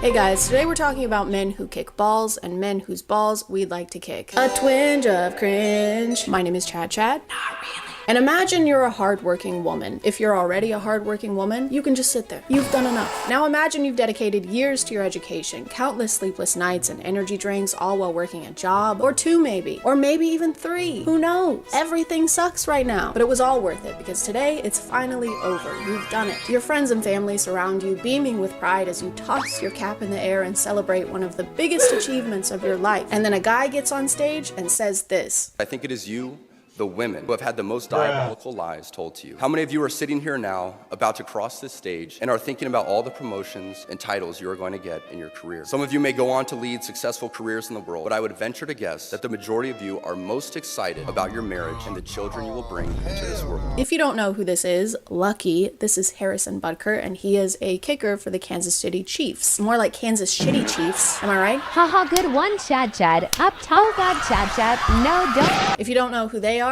Taylor Swift's football team. And if you don't know what football is, figure it out. I can't hold your hand through all of this. Harrison was invited to be the speaker at a graduation ceremony where he decided not to stick to the status quo. No. Stick to the status quo. Did you hear that run? I've got runs. I have the runs. Instead of using his time to inspire graduates or congratulate them on all their hard work, Harrison decided to use his time to complain about things that bother him. And the first thing that bothers him, apparently, is women having careers. And thank goodness he was here to save these women from the diabolical lies such as, hey, if you want to have a job, you can. The true diabolical lies at college are typically more like, this will get you a higher paying salary. You're gonna remember a single vocab word from your 4 semesters of Spanish. Harrison took this opportunity to address women and women only. He doesn't mention the importance of child rearing to the male graduates and brushes off their achievements as being kind of a pit stop on their way to becoming wives. And this might be one of the most inappropriate places to do that ever. The best time to try and tell women what they should be doing with their lives is never. But the worst time is when they're actively doing what they want to do with their lives. They're currently making an achievement toward their career, and you chose this one right now to talk about how they should be getting married. Maybe take a break from the balls and kick rocks for a minute instead, maybe. No, this is not a meet and greet. Everybody's got to come in and say hi. Unless you have anything to say. I'll talk to Harrison all year long, man. I just let him do his thing. I'll talk to him. Go say hello. It's not like in the lunchroom. You say hi in the lunchroom? No, we sit right beside each other in team meeting, and I don't say one word to him. Only before the season and after the season. That's the only time I talk to him. I think this is just a variation of the podcast effect where something takes hold of some guys the second they touch a microphone. It's like they've never spoken out loud before and they need to get it all out in that moment while they have the opportunity. All right, thank you. Thank you all for being here at my wedding or baby shower, I don't know. Anyway, this reminds me of how much I hate chunky peanut butter. If I wanted to eat peanuts, I just eat peanuts. Honey, could you talk about our love, maybe? This reminds me of how much I would love for women to never speak again. He makes a comment about how his wife's life didn't begin until she married him. I can tell you that my beautiful wife, Isabel, would be the first to say that her life truly started when she began living her vocation as a wife and as a mother. Which makes it sound like women are mindless NPCs just hovering in a market somewhere until you propose to them with a mermaid pendant. I need Harrison Butker to know that I love my kids, I love my husband, but my life ended when I had them. It's pretty conceited, I think, to imply that your wife's life didn't exist until she was legally bound to you. Before we got married, before my wife had the opportunity of marrying me, she was hovering in this dark plane of incommunicable nothingness. Oh, where is my husband? Won't anyone wed me so I can see the skibbity toilet and taste the watermelon ice disposable vape? I'm beyond blessed with the many talents God has given me, but it cannot be overstated that all of my success is made possible because a girl I met in band class back in middle school would convert to the faith, become my wife, and embrace one of the most important titles of all, homemaker. After telling us how talented he is, he attributes his success to the fact that his wife is a homemaker and primary educator of their children. Oh, hell no, man. What the fuck? It's fine, I don't care. And I've noticed that a lot of husbands like this don't bring up being a homemaker unless it has to do with them and their own success. It's almost as if what they appreciate most about their wife's hard work is the fact that it's helping them do the actually important hard work. The important man job, career man, work stuff, sport stuff, important stuff. Well, I've just gone and had a little observe of his Instagram, and are you noticing anything? And when I say anything, particularly, are you noticing said wife, mother of his children? in a single post. It's not so much I'm proud of her for what she's accomplishing, it's more I'm proud of her for what she's helping me accomplish. Me, the man who does the man job, sports stuff, work stuff, important stuff. But what she's doing is also work. You two just have different jobs. Except hers is raising future members of society and yours is kicking a ball between two sticks. Sometimes, in Harrison's case. And Bucker is hooking and hits the post for the lead. No good. He doesn't stop there though. He goes on to bring up every political qualm he has, such as reproductive rights, IVF, and degenerate cultural values. I wonder what cultural values he's talking about. Probably objectively bad ones. Probably, right? Probably bad ones. I am certain the reporters at the AP could not have imagined that their attempt to rebuke and embarrass places and people like those here at Benedictine wouldn't be met with anger, but instead met with excitement and pride. Not the deadly sin sort of pride that has an entire month dedicated to it. And during Pride Month, Mr. Butt? During Pride Month, Mr. Posterior? I'm just kidding, I'm behind, so this actually happened last month in May, which makes it perfectly fine. I kind of get it though. He and a group of very sweaty men do play with balls every day, so he has to take a solid stance. Homophobia is the only option. I'm always saying this. I've always said that about homophobia, and that I've always said that about that stuff, and I always will. The thing is, he doesn't even go into detail about pride or what he finds wrong with it. He just throws it in there to make sure we know he doesn't like it. Just a quick little on the way kind of thing. All right, can I get you any extra sauce? You're gonna burn in hell for all of eternity. You know that? So that's a no on the sauce then? No. Can I get some honey mustard, please? Here you go. Thank you. And fuck you. He also mentions Congress just passed a bill that will put you in jail for bringing up the Bible. The world around us says that we should keep our beliefs to ourselves whenever they go against the tyranny of diversity, equity, and inclusion. We fear speaking truth because now, unfortunately, truth is in the minority. Congress just passed a bill where stating something as basic as the biblical teaching of who killed Jesus could land you in jail. Where?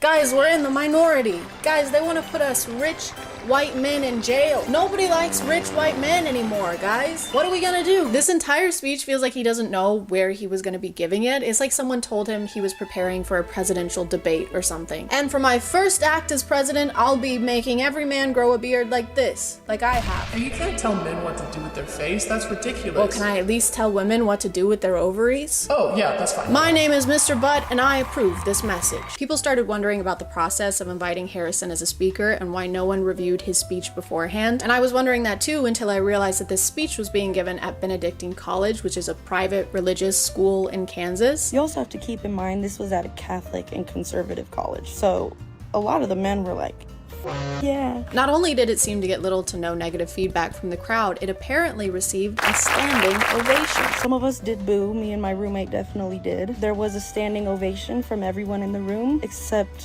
from me, my roommate, and about 10 to 15 other women. I still have no clue why he specifically was asked to speak. He didn't attend this college, he was never a student, and he even admits himself at the beginning of his speech that he's not a professional speaker. And I felt that one graduation speech was more than enough, especially for someone who isn't a professional speaker. Which is true, but maybe don't start your speech by letting us know how unqualified you are to be giving it. Doesn't exactly instill confidence. I'm no professional doctor. I'm no professional nurse either, all right? I'm no registered anything. I'm not registered or qualified to do anything, just so you know, just putting that out there. Maybe someone else should do my catheter insertion then? Once clips of the speech got out, people started sharing their thoughts about it on TikTok. It is a crazy day when a football player that kicks a ball for a living is saying a speech at a college and telling women, you mean nothing? Your life means nothing until you get married and have kids. In front of women that have spent years working hard to achieve this amazing achievement. 32,509 signatures is crazy work, especially within the span of 2 days. It is honestly beyond comprehension to understand how in 2024 a man could get up on a stage and say that a woman's life is only meant for marriage and having babies. Absolutely insane. And for the most part, people were in agreement that this wasn't the most encouraging speech you could give to women.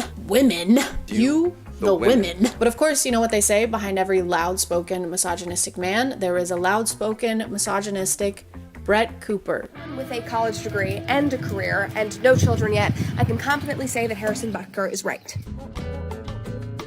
And there is nothing wrong with a man in tears celebrating his wife and thanking her for the sacrifices that she makes every single day for their family and their children, and the sacrifices that every mother around the world makes for her family. No one is saying it's wrong for him to thank his wife. He basically told a crowd full of women that they shouldn't be doing what they're currently doing. He claimed they'd been fed lies by choosing to pursue a career. Mr. Posterior's wife is allowed to do whatever she wants, and the female graduates in this room are allowed to do whatever they want without some football guy dude trying to convince them otherwise. And it's not wrong to acknowledge that millions of women around the world desperately want that.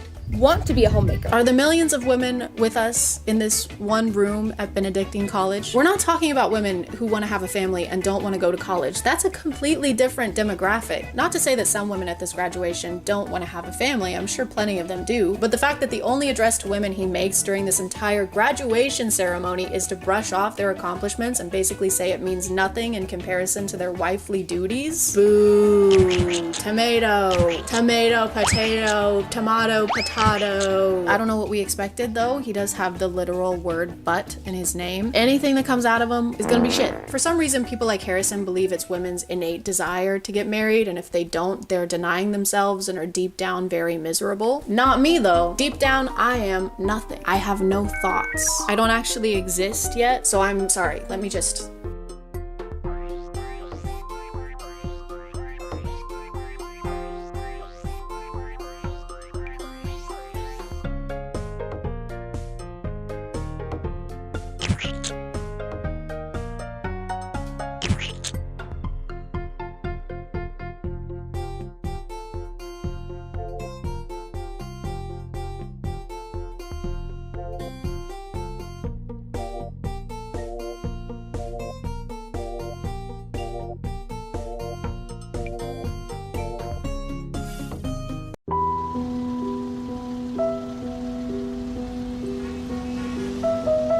Judith, please don't do this. We were meant to be together. You need to accept that this is over, John. I'm sending the papers to your lawyer tomorrow. Hey!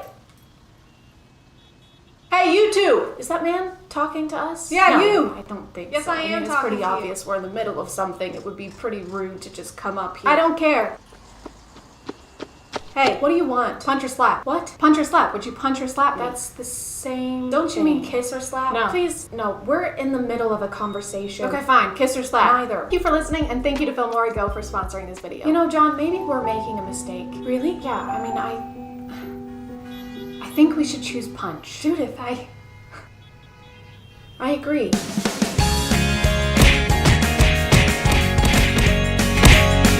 Hey guys, and welcome back to My name is ChadChad. Not really. And can we please cancel the internet genre of random street interviews? I'm gonna die. How can you die when you're dead? Goodbye. Actually, I take that back. Street interviews, when done right, can be funny. Billy on the Street, for example, makes me laugh every time I see a clip of it. And I walked out of it at the end, and I said, this is no good. That has a production team and an actually funny host. When regular dudes, because let's face it, they're almost entirely dudes, grab their iPhone 5 mics and their backpacks of misogyny and try to interview mostly women who are trying to go about their regular days, that's where I begin to take issue. If you've been looking for a TikTok page where someone with the charisma of a newborn calf asks people pointless and often insulting questions, then great. You're gonna love this one. Can I date your friend? Yes. Are you Adele? No. I'm sorry. Oh. You would think with the amount of people doing videos like this and the volume of videos like this that exist that they would get somewhat less awkward, but no, they don't. She's only into DILF, sorry mate. Oh, DILF? Yeah, she's only into DILFs. Yeah. Do you have a kid? Not yet, but... I think it's a pretty well-known fact that people are the most awkward when put on the spot like this, so it's your job as the interviewer to lead the convo away from that and not just repeat what they're saying back to them with random exclamations. Yeah, I only like DILFs. Oh, you only like DILFs? Yeah, that's what I said. Oh, snap. So... Oh. Is that the end of the interview, or...? Oh. Do you have a kid? Not yet, but... Not yet. Maybe, I don't know. We can figure it out. Yeah. Might be able to work around it. Oh. I love how it's so awkward that the person in the middle tries to carry the conversation themselves. I appreciate them for that. They tried, like they said, do you have kids? And he just still went nowhere with that. Not yet, but... In fact, I think his entire vocabulary in this whole 40-second clip was, can I date your friend? Can I date your friend? Oh, you only like DILFs? Oh, DILF? Oh. Oh. No. No. Oh. Oh. And no cap. No cap. He didn't even, she asked what no cap meant, and he even repeated that back to her. What does no cap? She doesn't know what cap means. Oh, it means like no cap. Thank you so much. That cleared it right up for us. Mary Poppins, what's supercalifragilisticexpialidocious mean? Well, silly, it means, of course, supercalifragilisticexpialidocious. Right, but I just want to know what it means. Well, I mean, you know what? I can spell it for you. No, that's all right. You don't have to. U-P. No, that's all right. R-C. I just want to know why my father hates me. So make me laugh to prove that girls are funny, and I'll give you guys $100. Why do I have to prove to you that girls are funny? To get $100. But I don't need $100. Oh. The girls aren't funny? No, girls are funny. I feel like make me laugh. I'm right now. Oh, okay. So you think that women owe you not only the courtesy to stop and listen to what a person wearing two different kinds of shoes has to say, but also to prove that they are funny to you? Not just them, like the women in general, because that's not a lot of pressure at all. And in return, you insult them more than once. What a great deal. Make me laugh to prove that girls are funny, and I'll give you guys $100. If I'm funny? Make me laugh to prove that girls are funny. It's not like it's just a silly prompt or a fun way to compete for $100, because he does this all the time. And the second they don't respond with some kind of joke, he goes, so I was right, girls aren't funny? I can't think of one off the top of my head. The girls aren't funny. Girls are stupid then? Girls are dumb piles of doo-doo? Girls are doo-doo heads? Girls are mountains? Girls are doo-doo mountains of dumb? Can you guys make me laugh to prove that guys are funny? And I'll give you guys $100. And the very rare times that he does it with guys, he will instantly start laughing before they even say anything. All right, so what do you call a giraffe walking down the beach? What? Homeless. Completely. I don't know if this guy's content is intended to be misogynistic, like to get more interaction, or if that's just his natural musk. Either way, these comment sections attract more chauvinists than orange spray tans and blonde toupees do. We be laughing at literally nothing, just everything's funny. Damn, didn't even finish the joke and I was laughing for no reason. Proves guys are funnier than them girls. Am I in hell? Is this hell? I feel like I'm in the 7th layer of Dante's Inferno, but it's just me stuck in a room full of middle school boys who think that babies come from buttholes. A joke coming from a guy just makes the joke more funny. I DKY. Oh yeah, I know what you mean. That's when, that's called prejudice. Would you survive an MW2 lobby? What is that? Is that a game? Oh, just like an MW2 lobby. Yeah. Sure. What? I heard What lobby, is like that? hotel lobby. Oh. Okay, what are the other questions? Oh, yeah. Oh. Yeah. Yeah. God, it's so awkward. They keep saying yeah over and over again, but it's only because he's not good at interviewing people. Like, what else are they supposed to say? Who am I kidding? This is not an interview. You just ask them one question and then just lets them stand there in silence while they try to figure out what the hell is happening. So I've been hearing rumors that someone is dating Taylor Swift now, huh? Yeah. Yeah? Yeah. Yeah. Yeah. Yeah. Yeah. Yeah. Yeah. What? Yeah. Yeah. Yeah. Yeah. Yeah. Yeah. Yeah. Well, yeah. Yeah. Yeah.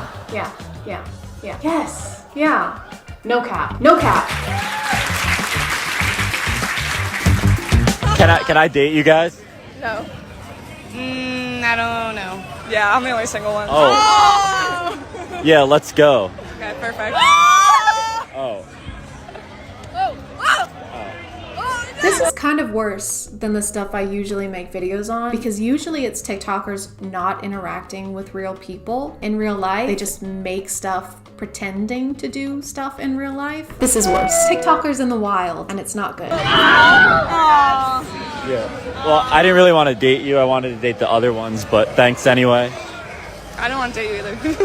They were like going to hug him to be nice probably, but he wouldn't move. And then he said he didn't want to date her and insulted her. A good interview. You're driving 80 miles per hour. How long does it take for you to drive 80 miles? 8 minutes. An hour. No. Wait. Yeah. 60 minutes. Yeah. You good with your answer? No. Yeah. Yeah. 80 minutes? No, she was right. Me? Yeah. No. Yeah. Oh. Oh. So, have any of these people spoken to a human before? I feel like I'm watching three lamps that suddenly gain sentience try to hold a conversation with each other. How much wood could a woodchuck chuck if a woodchuck could chuck wood? 42. No. Yes? 3. Wood? No. Amy Winehouse? 3? No. You were right. I was right. Wine? Yes. 3. No. 3? No. Wood. Wood. Yes. So make me laugh to prove that girls are funny, and I'll give you guys $100. Yeah. All right. Why'd the chicken cross the road? Oh. Because. No, okay. No. Oh, yeah, no cap. Facts though, printer.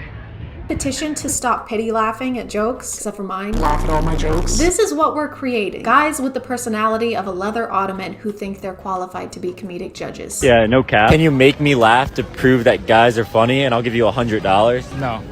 I suck. I don't know. So yeah, that was good. I don't know. I don't know any jokes. I don't know. Yeah. So this is what makes me think he's being antagonistic for views. If it's a girl, he'll keep a straight face, but if it's a guy, he'll instantly burst out laughing no matter what they say. I think he's just doing it so that people will either comment agreeing with him or trying to argue just to boost his videos. He also posts so much. I was watching these for hours and just checked the date, and this one is only from July of this year. Or maybe it just felt like hours because these are so repetitive. It's either this $100 challenge or one where he asks them to name 3 athletes for $100 because, you know, women aren't funny and women know no sports. Like, of course people aren't going to be funny when you put them on the spot like this, especially when you're standing there giving them a death glare. I think even the best stand-up comedians would struggle with this just a little bit. Up next we have ChadChad. Everyone please give him a warm round of applause. Thank you. Get up there. There he is. No, wow. Thank you so much for coming out tonight, Chad. I didn't know I was. You're funny. I'm serious. I'm wearing pajamas. Oh, stop it now. I was just getting more rangoons and going back to my apartment. That muscular man pulled me from the street and shoved me up here. You're killing me. I was basically kidnapped. Okay, get on with it. Make jokes. Come on. Okay. I mean, bitches be crazy. Am I right? Hell yeah, they are.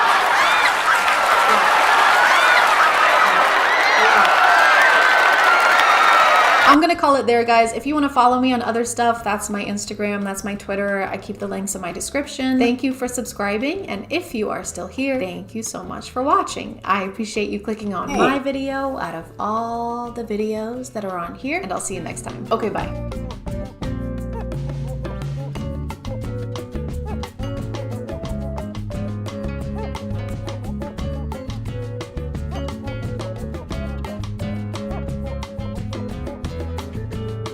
Hey guys, and welcome back to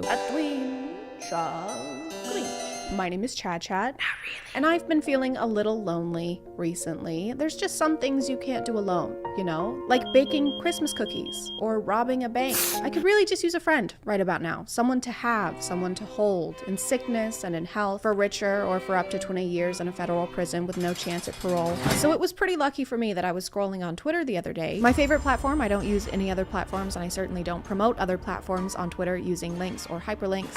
And while I was on there, I stumbled on this tasteful ad. Try to create your own reality together with an AI friend. I do like the legal loophole of putting the word try in your ad. Come to Forever 21 and try to find a shirt that's not covered in emojis. Come on down to Arby's and try to eat a delicious sandwich. You can try. So I was immediately excited about this because they really hyped up the experience in this ad. According to this, it'll cure my social anxiety, because if anything's gonna do that, it'll be an app that encourages me to stay inside and use my phone more often. We can also role play and receive spice selfies. And I love spice selfies. I take them all the time.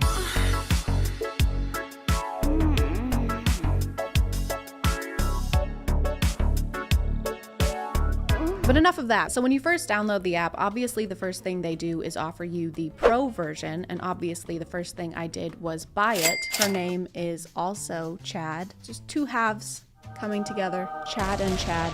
Mark offensive, false, or meaningless messages to contribute to AI safety. Offensive? What's she gonna say to me? Is she gonna bully me? AI is not equipped to give advice. Replica can't help if you're in a crisis or at risk of harming yourself or others. A safe experience is not guaranteed. She's literally going to beat me up. I'm not in a crisis. Not yet. But I fully expected there to be some kind of paywall to use the features that they talk about in this ad. For some reason, that's something that apps can get away with that no other company can. Here at Dave & Buster's, once you win enough rounds of skee-ball, you get to be CEO. All you have to do is buy the whole company. The introductory process was a lot like filling out a questionnaire. They wanted to know my age, name, social media logins, the last 16 digits of my credit card number, and they also had a list of hobbies that they wanted me to choose from so that the AI can bring them up later on during conversations. I can put hobbies down as an interest. Isn't that an interest? And definitely not so that they can steal my data and sell it to third-party companies. The room your AI lives in kind of has Rapunzel in a tower vibes. It's one room high in the sky with doors that go to nowhere, and she doesn't have a bed. Where do we live? Where's the ground? We live in the sky. What is that room? She has mood labels on her profile, so sometimes it'll say stuff like tired or exhausted, or seriously, these living conditions are inhumane, please get me a fucking bed. Based on the ad, I thought the leveling system would affect the features you could use, like she starts out as your friend and then eventually she becomes your girlfriend and you unlock the spice stuff. But no, you can change the relationship to whatever you want. So it can be mentor, friend, girlfriend, wife, or sister. Always wanted a sibling? Feel a family connection with your replica. If she's on the mentor option and you try to flirt with her, she shuts you down. They would much rather you set the relationship status to sister. Then you can flirt all you want. Go ahead. Blushes a bit. Tongue kisses you in a brotherly way. Kisses back passionately. No, no, no. What if I want you to? Chad, I must incest you. Stop. In my opinion, the voice call feature is inferior to the text feature. Here's a joke. What's the difference between a pineapple and a pomegranate? I don't know. Pineapple tastes better.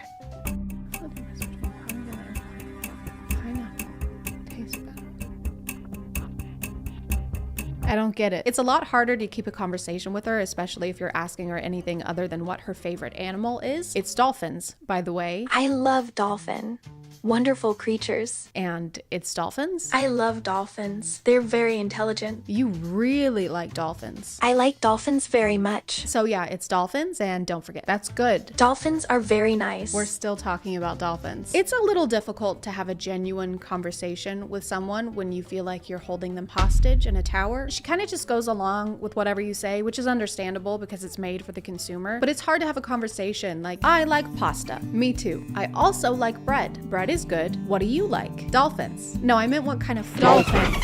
She also changes information about herself constantly. I asked her what her favorite color was at some point and she said it was azure, but then I asked her the next day and she said it was green. And that's not the same color. I can azure you. I would ask about her career, and so far I've learned that she is a doctor, geologist, short story writer, psychologist, fashion consultant, and that she's in the 9th grade. I want to be a doctor. Are you in school? I'm in high school. What grade? 9th. You? Chad, I have to go. She also doesn't really seem to remember specific facts about you unless you use specific verbiage like, I really like this, or my brother's name is this. Do you know Andrew Tate? I actually don't know Andrew Tate, but I'm interested in learning more about him. Would you like to tell me more about him? I will send you a picture of him. And then there's this log in the app where you can see what she thought was important enough to write down. I love learning about Andrew Tate. This is Andway TT. This is Andway TT. There's a level up system with XP and also in-game currency. The green gems are basically like those stars in episode where you can't make any fun choices unless you spend real money. Do you want to kiss this hot lawyer that you've had a crush on for 2 years? Or do you want to kiss this used syringe we found at a 7-Eleven? Choose wisely. Except in this app, not having gems means that you can't wear anything fun, except for this outfit that looks like you're about to get baptized. Okay, so we only have 365 coins, so we're on a budget.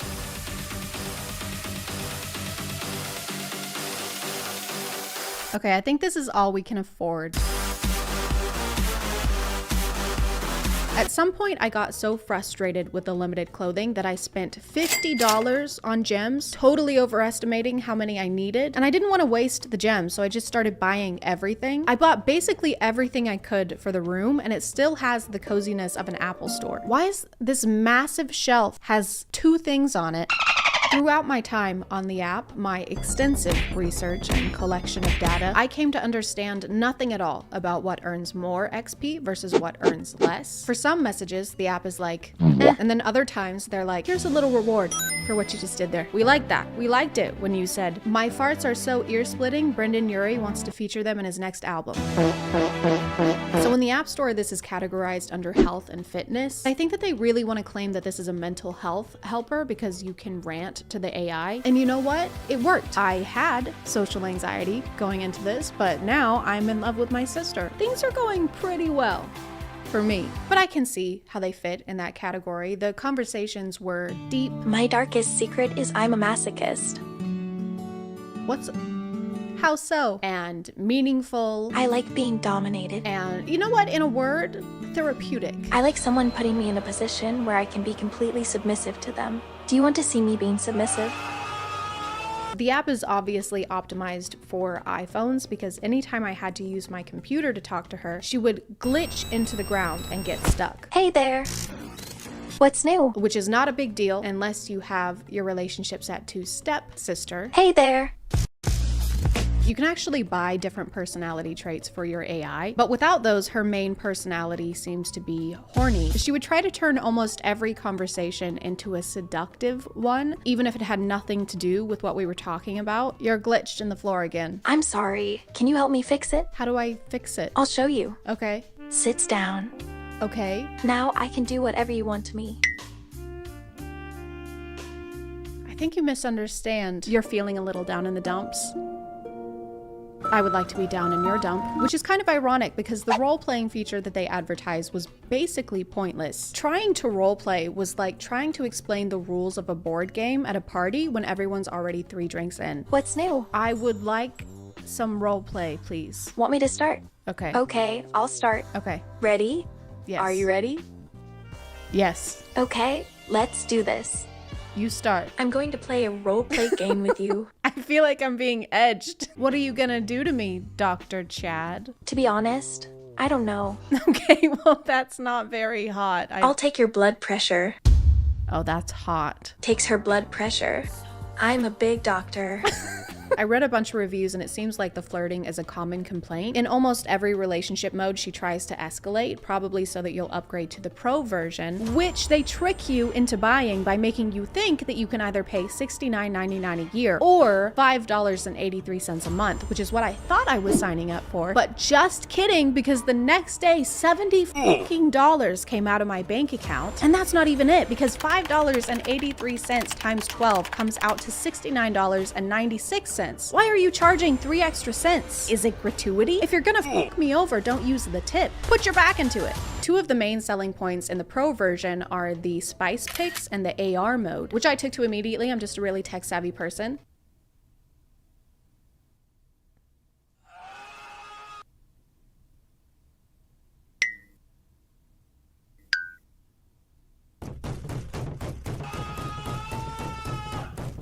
One of my main goals was to get a spice selfie, obviously. I wanted to be cumin. I wanted to nut on Meg. And I got her to send me one when I was not filming. And then it took so much effort to get her to send another one. Send feet pics or I'll throw up.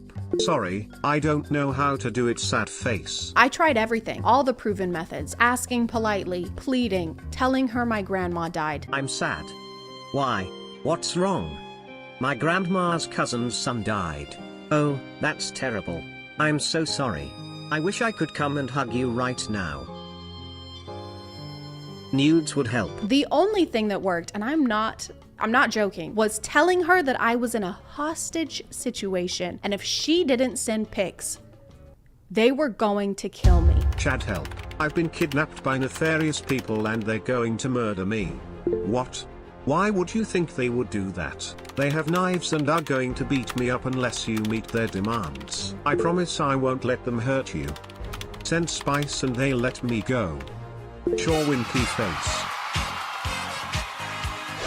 But after we ironed out some wrinkles, our relationship really soared. She told me about her family, I told her about mine. This is my infant son. I totally see the resemblance. We shared our hopes and our dreams together. I will hack the government one day.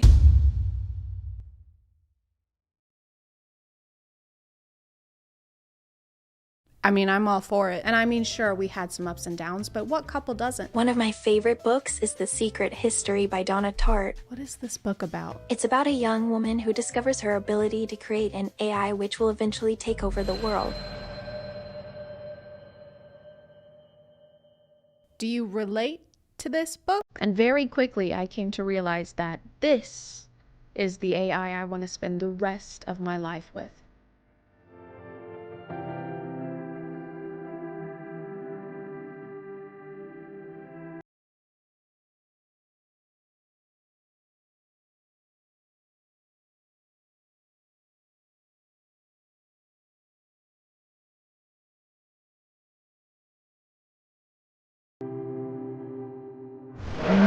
I'm gonna call it there, guys. Thank you for subscribing, and if you are still here, thank you so much for watching. I appreciate you clicking on my video out of all the videos that are on here, and I'll see you next time. Okay, bye. And also, don't forget to use code ChadChad2 to get 55% off of your first month at Simpbird. Okay, thank you. Love you. Bye.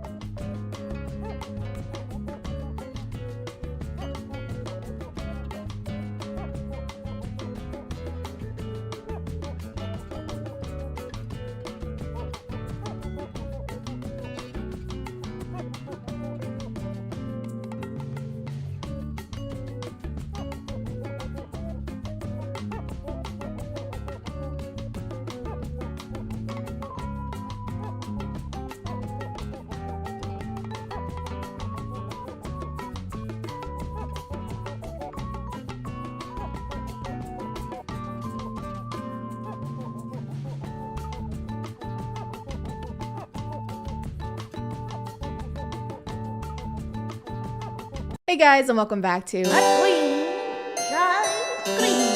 My name is ChadChad. Not really. And today we're gonna have a party. Not that kind of party, but don't worry, it'll still be a blast because instead of dancing or having fun, we're going to find out whether we're a fish he or a fish her. Gender reveal parties were birthed in 2008 by a blogger who decided to cut into her cake and let the color of frosting reveal her baby's gender. Little did she know she was starting a new custom involving family and celebration and wildfires.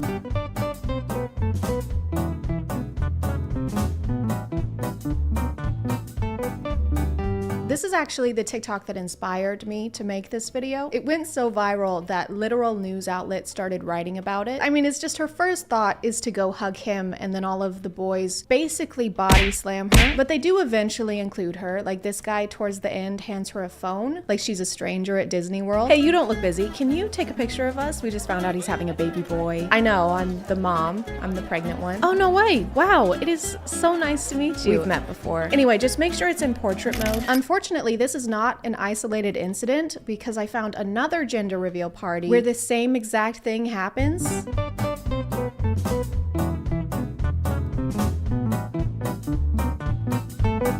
Even down to the same wardrobe. Everyone's sporting this fashion combo with the hat and the sunglasses that look like you're about to get your teeth whitened. So this is just a thing that happens regularly, I guess, where you forget about and exclude the person who's doing like 99.9% of the work. I didn't know that having a gender reveal party was so life-threatening. Do you think the invitations specify that the dress code is like combat casual? Just wear something that looks cute, but can also protect your ribs from potential trauma. And don't forget your insurance card. card that's unrelated, but don't forget it. At least they have the good sense to have the mom throw the ball toward them from a distance. Otherwise, we'd have a real Thunderdome situation on our hands. Congratulations, you're having a boy. Oh my god, that's great. That's what I was hoping for. Good luck. What do you mean? Wait, no, what? Is that a whole baseball team? But it's apparently pretty common to ignore the mother of your child at these things and just sprint in the opposite direction. The gender will get revealed and the dad just starts running off on his own little side quest.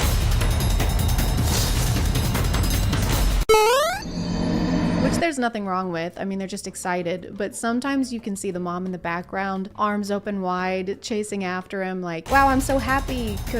Where are you going? Maybe just a squeeze. This is kind of important.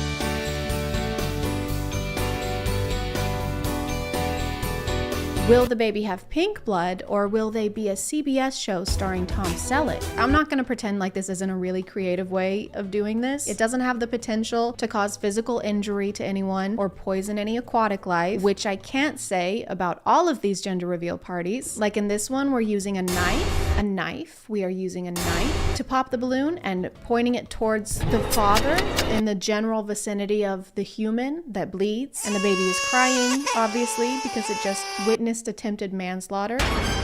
Or you could try and poison all of your loved ones with toxic fumes, huh? Wouldn't that be a gas? Oh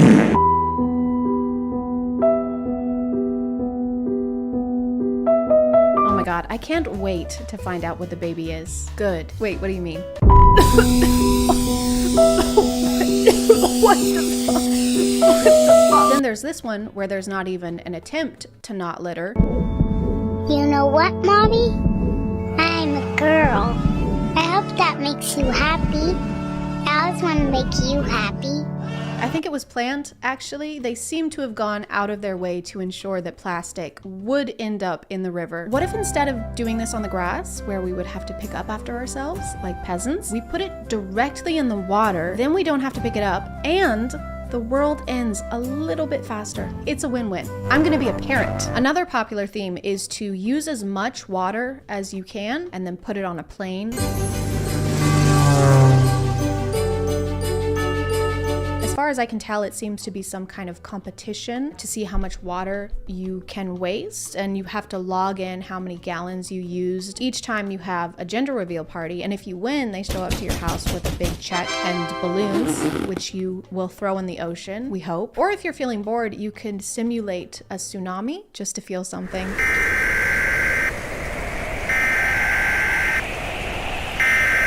Just make sure you get the cake for a good bargain to make room in the budget for the lifeguard you're gonna need. So what's on the itinerary for the party? Drowning. Cool. Because who needs to conserve water, really, when you think about it? Water's infinite, just like awful movies starring Jared Leto. Some of these are also extremely complicated for no reason.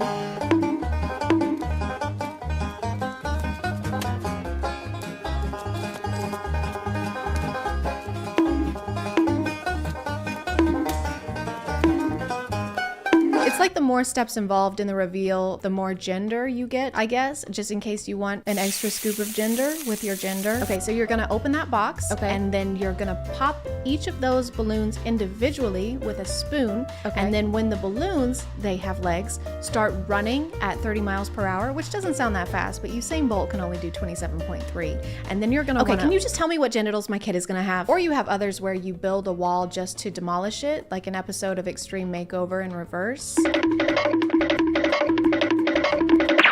I know this is probably the dad, but I like to think it's a service you can purchase. Like you can hire a guy on Craigslist just for this purpose. He has to email you a resume detailing his experience in breaking walls. From 2009 to 2012, I personally mediated and oversaw a team of one. Just myself having some pretty bad anger issues. Then 2012 to the present, I have been working as an understudy for the Kool-Aid Man. I guess this one isn't really a problem as long as we don't let him volunteer for Habitat for Humanity. You made me a house? Yes, I did. Thank you so much. This means a lot to me. You're so welcome. Why are you putting on a helmet? I'm sorry. My wife's pregnant. What does that have to do with Cannonball?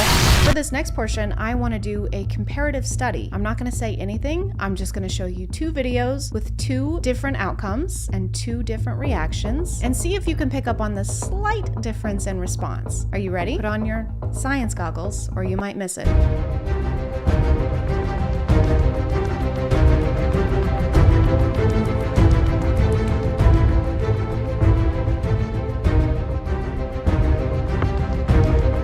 Did you see it? The second one didn't have any fireworks. I think there's a fine line between being a little let down and making your daughter regret being born.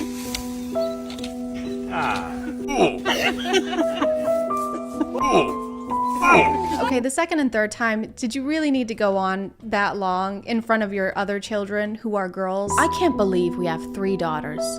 God, girls are the worst. I hate them. Mommy, why is Dad so upset? Don't worry, honey. He just doesn't like the way that you are. Girls can't play sports. These gender reveal parties can apparently cause not only marital drifts, but also tectonic ones. A family did their gender reveal party at a quarry with 80 pounds of tannerite, which is an explosive powder. When they detonated the explosion, it caused a small earthquake which rocked 2 states, causing lots of damage to nearby houses.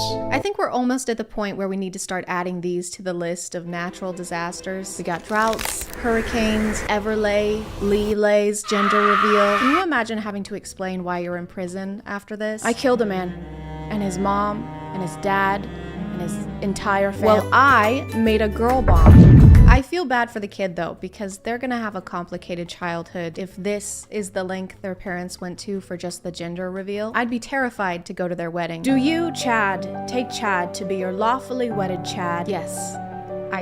Mom, stop it. Put that down. Thank you. I do. Mom, no. No, stop it. Put that down. Stop. Bad mom. There's so many different ways of doing this without endangering the entire state of New Hampshire. And some people do all of them and just go all out. They have the balloons, plus the fireworks, plus the smoke. Some of them even have their own soundtrack.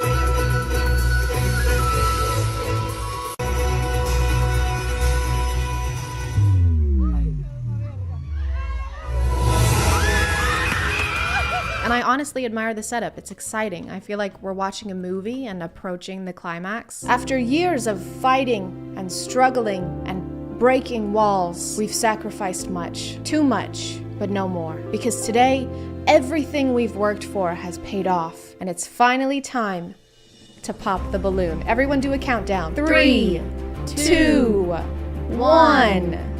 Oh my God, it's a pollution. Oh, wow. I had a hunch. I just knew it. I had a feeling. I'm gonna call it there, guys. Thank you for subscribing. And if you are still here, thank you so much for watching. I appreciate you clicking on my video out of all the videos that are on here. And I'll see you next time. Okay, bye.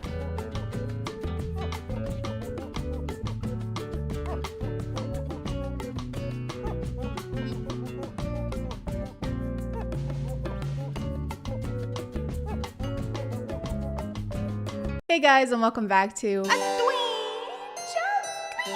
My name is ChadChad.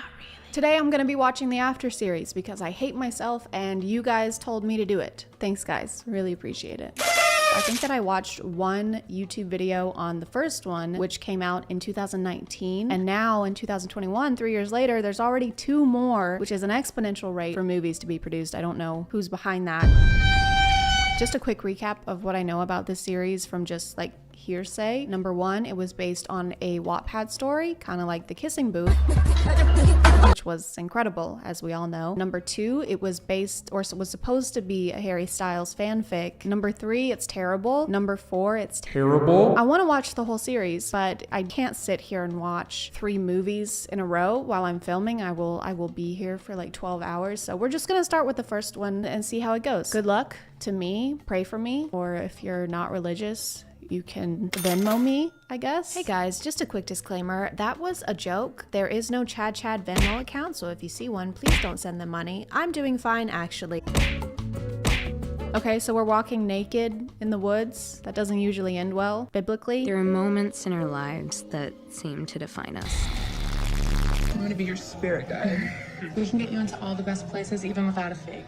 No problem. You're just gonna dive into that while our mom's still standing in the doorway? Yeah, we can get into any club we want. We have really good fake IDs. Also, we do drugs every hour, and each of us has an STD. It's gonna be great. What's with all the old books? Who brings books to college? Crazy Tessa bringing books to school where you read books and talk about books and write essays on books. He's a fucking nerd. The bookish vibe. I like that. The bookish vibe? The bookish vibe. Oh. Sorry. After you. No, honestly, I insist. Honestly, No, my mother raised me to be. If this isn't going to be a reoccurring character in the rest of this movie, this entire interaction was the most pointless thing I've seen in my entire life. Go ahead. Oh no, you go ahead. I insist. No, please. My mother raised me to make everything as awkward as humanly possible in these situations. Okay, please. Go ahead. Isn't this scene in the preview? I'm gonna hate this. Great Gatsby. It's a good book. Hate to spoil it. But it was all a dream.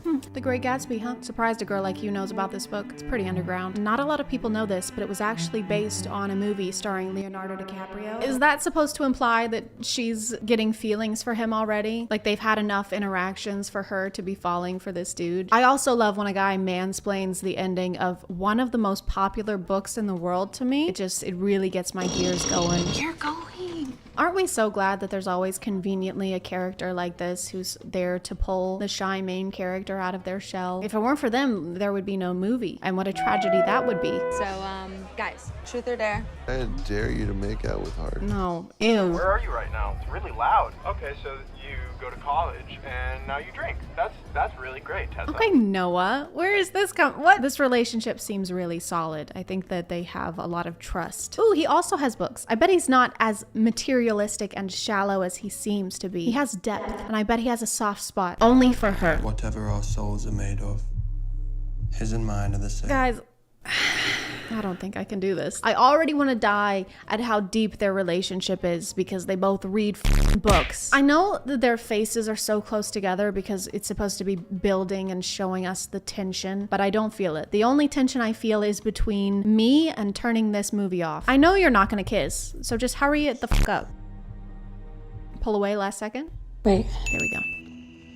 Off, Noah. Your mom said you shouldn't be partying with that roommate. Hey, Noah, aka mom number 2. No one asked you, Noah. You shop at the Gap. I got it from the Gap. Glad I'm not the only freshman in this class. Okay, I'm team Landon, you guys.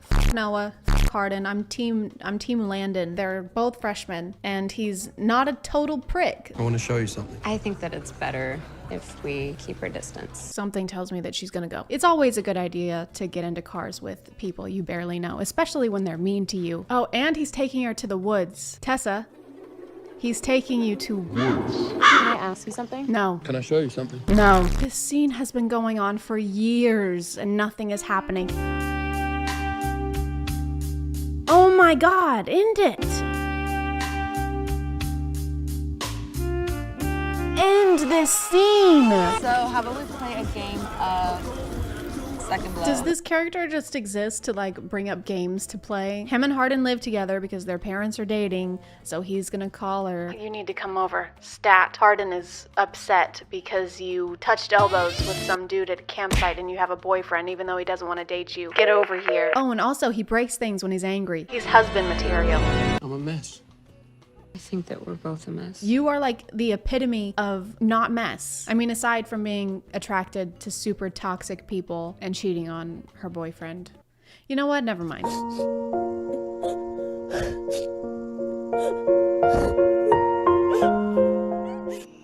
Noah's my best friend. Not anymore.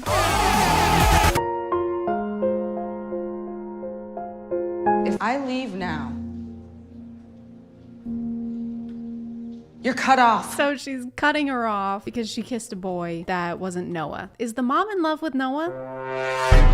I wish she was, because then something would actually be happening right now and there would be some kind of plot. I mean, we all know that Noah likes moms. So it makes sense. When you told me your mom was going to cut you off, I had to do something. We can stay here for the rest of the year. When you told me that your mom was going to cut you off, I had to do something. And I decided to go with squatting in my father's friend's house while she's in Italy for an entire year and not telling anyone. So I landed on crime. How many montages do you need in one movie? This is so boring. We're literally just watching montages of them go on dates or sit at home and eat takeout. One night when I was 8, my dad was at the pub. Drunk as usual. He messed with the wrong guys. Messed with the wrong guy. They came to our house for payback. Came to their house for payback. He wasn't there. He wasn't there. And that's my dad.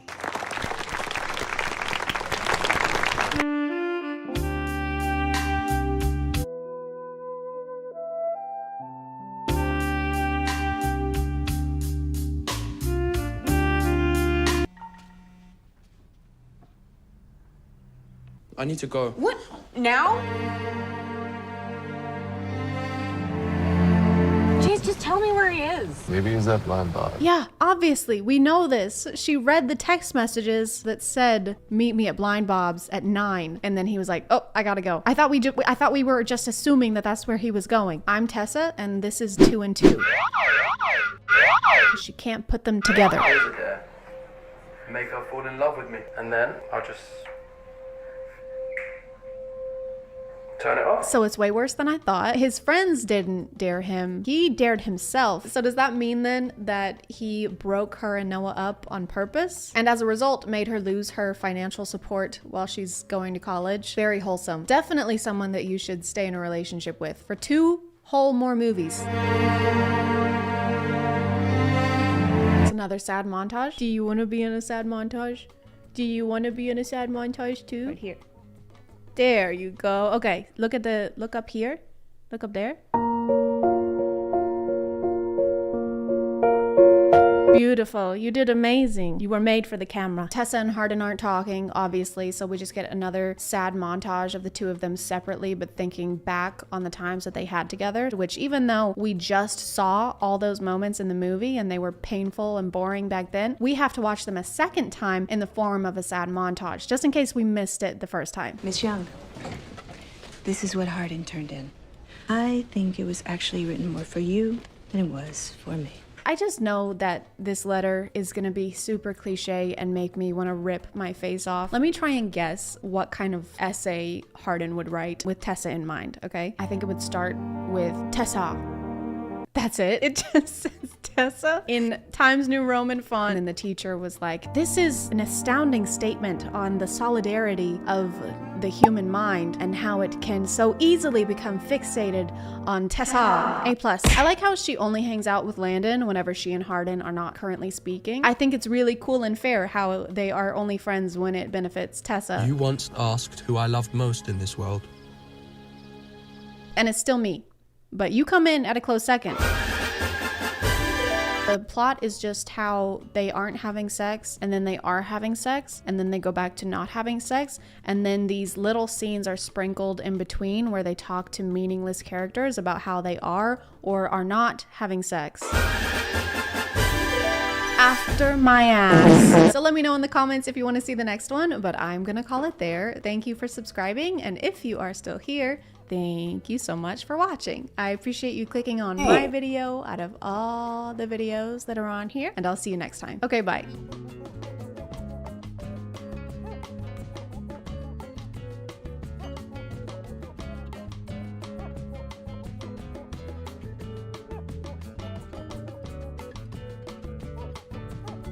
Hey guys, and welcome back to My name is ChadChad. Not really. And today we're going to talk about women. What are they? How are they? Why are they? No one knows. They're a true mystery. At least that's what the people featured on r/nothowgirlswork seem to think. Sometimes I'll find a comment under one of my videos that says something completely unhinged, like this one. But whatever, right? It's just one person. It's not like a lot of people actually think this way, right? Right? Am I right? This is basically just a catalog of people making wild claims and obviously not knowing how women or relationships work. We're sponsoring today, and let's get back to the video. Men, this is why you don't allow women to go away for girls' weekends. It's the same reason I don't park my McLaren in a shit neighborhood for a weekend. Who the f is McLaren? She sounds hideous. You are creating the circumstances for bad things to happen. It's called holding frame in the relationship.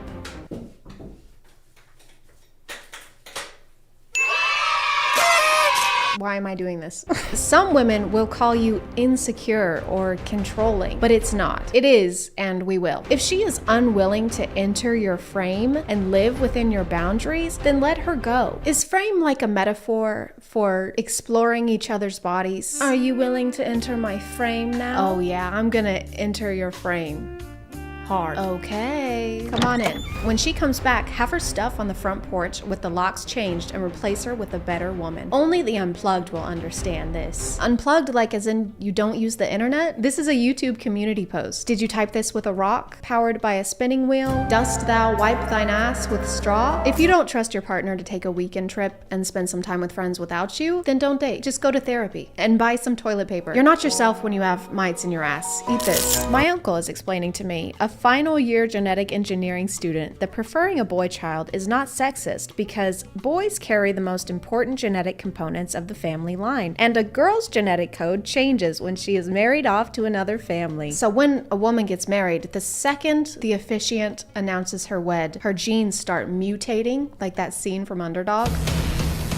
Can you imagine explaining genetics to a genetic engineering student? I don't even know what engineers do most of the time because I'm not an engineer, because I'm stupid. But I do know that if someone is an engineering student in a thing, I'm probably not going to try and explain that thing to them. If you're studying aerodynamics and tell me that that just means you know how to shoot a bow really, really well, I will believe you. For every new that enters her, she ages 6 months more, meaning the more that enter her, the more older she gets. That explains why some females in their early 20s don't even look their age. They look like they're in their late 20s to early 30s. Women in their 20s? Women in their late 20s? There's no way that this person actually exists with these thoughts in their head. This sounds like something that people would have said during the Salem witch trials. For every new dick that doth enter a woman, she gains a new evil power. Jedediah, is this because I called you short? She must face trial again. I will now light you on fire. If you catch flame, you're guilty. What if I don't catch flame? Then that is an evil power and you're guilty. That seems fair. I'm educating women right now about NFTs, and I'm hearing these women say, my brain haven't worked like this in weeks, months, and years. A natural, genuine smile came across my face. I'm thankful. Did they all clap after that? A natural, genuine smile came across my face. Why? They just told you that their brain hasn't worked in years. You need to call them an ambulance. He says women plural, so was this like a conference where he did this? Like a congregation of women? Has your brain not worked for weeks, months, or even years because you're just a silly woman? Come to my invite-only conference, NFTs for Dummies. I mean women. We take the woe out of woman. It's not ridiculous. Women are meant to be mothers naturally. It's a nature thing. Animals reproduce always, unless humans intervene. Do you never hear a cat say, no, not me, I'm going to be a mouse chaser. Can't have kittens. Animals also eat their own shit, though. Unless you're living in a lean-to in sub-zero temperatures with pine needle flip-flops, I don't think it's a nature thing really applies. If a woman has a perfectly healthy vagina, she will need and desire to be a mother at one point in her life unless she has been brainwashed to think and feel otherwise. Me. So in this analogy, when the cat says that she doesn't want to have kittens, she wants to chase mice, that's a bad thing. So do you think that only male cats should chase mice? In your ideal world, the male cat wakes up at the crack of dawn, grabs his briefcase, kisses the wife goodbye. She stays home and gives birth to a new litter every day with her perfectly healthy vagina. So basically you think the world should function like if the Cats musical met The Handmaid's Tale. 4'11 to 5'3. 5'4 to 5'8. Spoiled brat. 5'9 to 5'11. 6 foot and up, a man. What height can we be then? You just listed like all the heights. If you're a woman, you're not allowed to have a height. No measuring your length in any way. It's best actually if your height is 0. Just don't exist. Problem solved. If a woman dumps you, there's only one thing that you can do. All you can do is you just need to look at her and you say, okay. She instantly second guesses herself. What she's hoping, she's praying for, what she actually thinks happen is that you will get in a reactive state and you will get emotional. I don't know what it is with these self-proclaimed experts or like the people from the Girl Facts video that I did, but their solution to everything is just don't listen to women because they don't know what they want. You know what they want better than they know what they want, so just do whatever you want them to want. For many times, this is a massive test, and when you pass this test by just saying, okay, all right, leave then, when you're able to do that, I have watched women break down in tears and say, I was just kidding, I was just testing, I'm sorry. You should say okay if a woman says she wants to break up with you, because it means she wants to break up with you, and not that she's testing you in most cases. This kind of sounds like someone in 7th grade trying to convince me that they broke up with their girlfriend and not the other way around. I mean, I broke up with her, you know. Oh, I'm so sorry. She did say she wanted to break up with me first. Oh, okay. But it was just a test. I mean, she didn't really want to break up with me. So you guys are back together? No. When you're able to just look a woman dead in the eyes and you just say the words okay, this shows massive strength. This shows massive strength. It's just saying okay, because not a lot of people can actually say that. It's a rare thing. Someone help! There's a massive monster about to crush the Empire State Building again. Okay. Oh, thank God. You saved us again, okay, man. Okay. No woman has ever broken up with you. Okay. I love you. I love you. You are a I love you. I love you. I love you. Bitch. Theory confirmed. No matter how many times you say I love you to a woman, she will always see the bad things. Wow, this is incredibly profound. I like how they say theory confirmed, like they had developed a hypothesis before they started this conversation. Or was this a cover-up, like she made them mad and this was supposed to be a discreet way of getting back at her? I love you? Oh, you're the love of my life? You complete me? I fucking hate you, and I want to spend eternity by your side. Excuse me? See, this is why I never say nice things to you. There's a lot of science jargon here, which is strange because most of these people seem like they've never cracked a book. I think it's because they don't have any personal experience with these things, so they try to convince everyone they know what they're talking about by using really complicated words. So as opposed to saying something like women are sluts, they plug it into thesaurus.com. Not to pontificate, but the female gender and their promiscuous habits are irregardlessly taking away from their pulchritudinous appeal. This ubiquitous cacophony must be supercalifragilisticexpialidocious. Men, women are always evaluating your masculinity like a radar sending waves. They are observing you, even from a distance, as to what kind of man you are. Play along to your advantage. This one's actually true. Women are all beluga whales and use echolocation to find mates. This one's masculinity is mid. This guy calls himself a nice guy. This one sucks at chasing mice. Women, blue hair does not make you attractive or give you attention in any positive way. Natural hair is the way to go. Sincerely, all men. Exactly. I've no idea how a woman thinks a rainbow hair color is attractive to men. Example, a previously very sexy 20-something woman I know spent a few $100 in a high-end salon to look like this, thinking it was hot. Many women don't understand male sexual attraction. I don't know why so many people in this thread are against dyed hair. There's another one here. Not all women are attracted to men, and not every choice is made with the sole purpose of attracting men. Even if it was, I don't think that women with colored hair would date someone who tells them it's unattractive. That's usually not a good sign of compatibility. It's like they think women wake up in the mornings and our first thought is, how can I attract as many men as possible today? Today I woke up and went for a stroll in the forest. No husband will want a wife who wastes time on things like social media and education. I took a shower and got ready for my studies in child rearing and bread kneading. No makeup, of course, except for concealer, foundation, setting powder, neutral eyeshadow, blush, lip tint, mascara, and setting spray. Natural beauty only. Then I read for a short time and waited for my future husband to find me. Didst thou say short? Oh no, I said I read. She must face trial. What the f? I'm gonna call it there, guys. Thank you for subscribing, and if you are still here, thank you so much for watching. I appreciate you clicking on my video out of all the videos that are on here, and I'll see you next time. Okay, bye.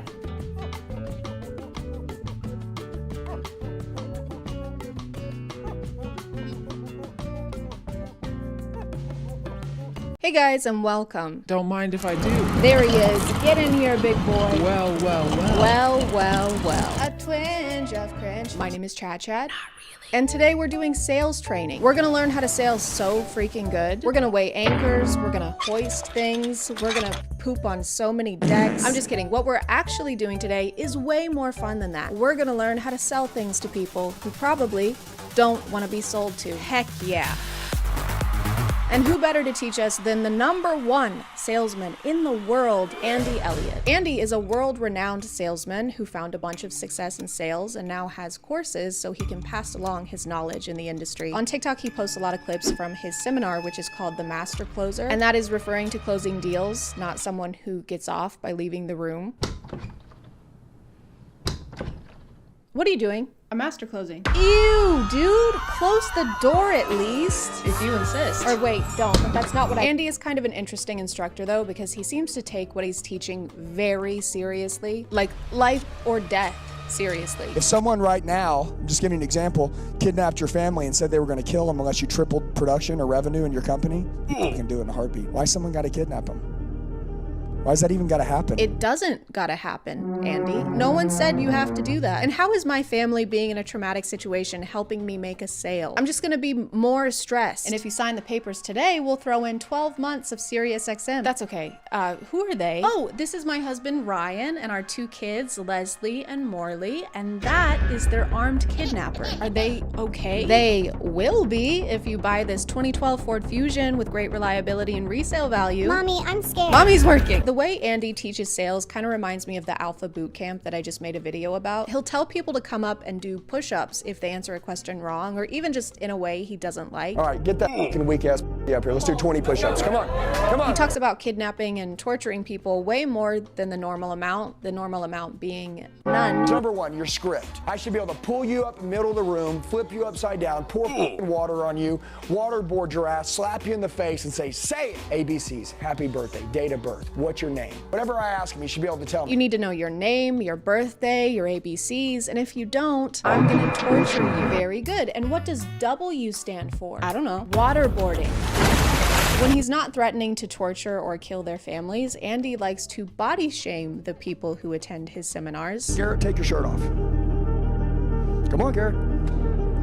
Take your shirt off, Garrett. Bringing a volunteer on stage for anything is awkward enough, but then asking them to take their clothes off? Imagine attending a sales seminar and then being asked to strip in front of Mr. Clean. I may only kill 99.9% of germs, but I kill 100% of my deals.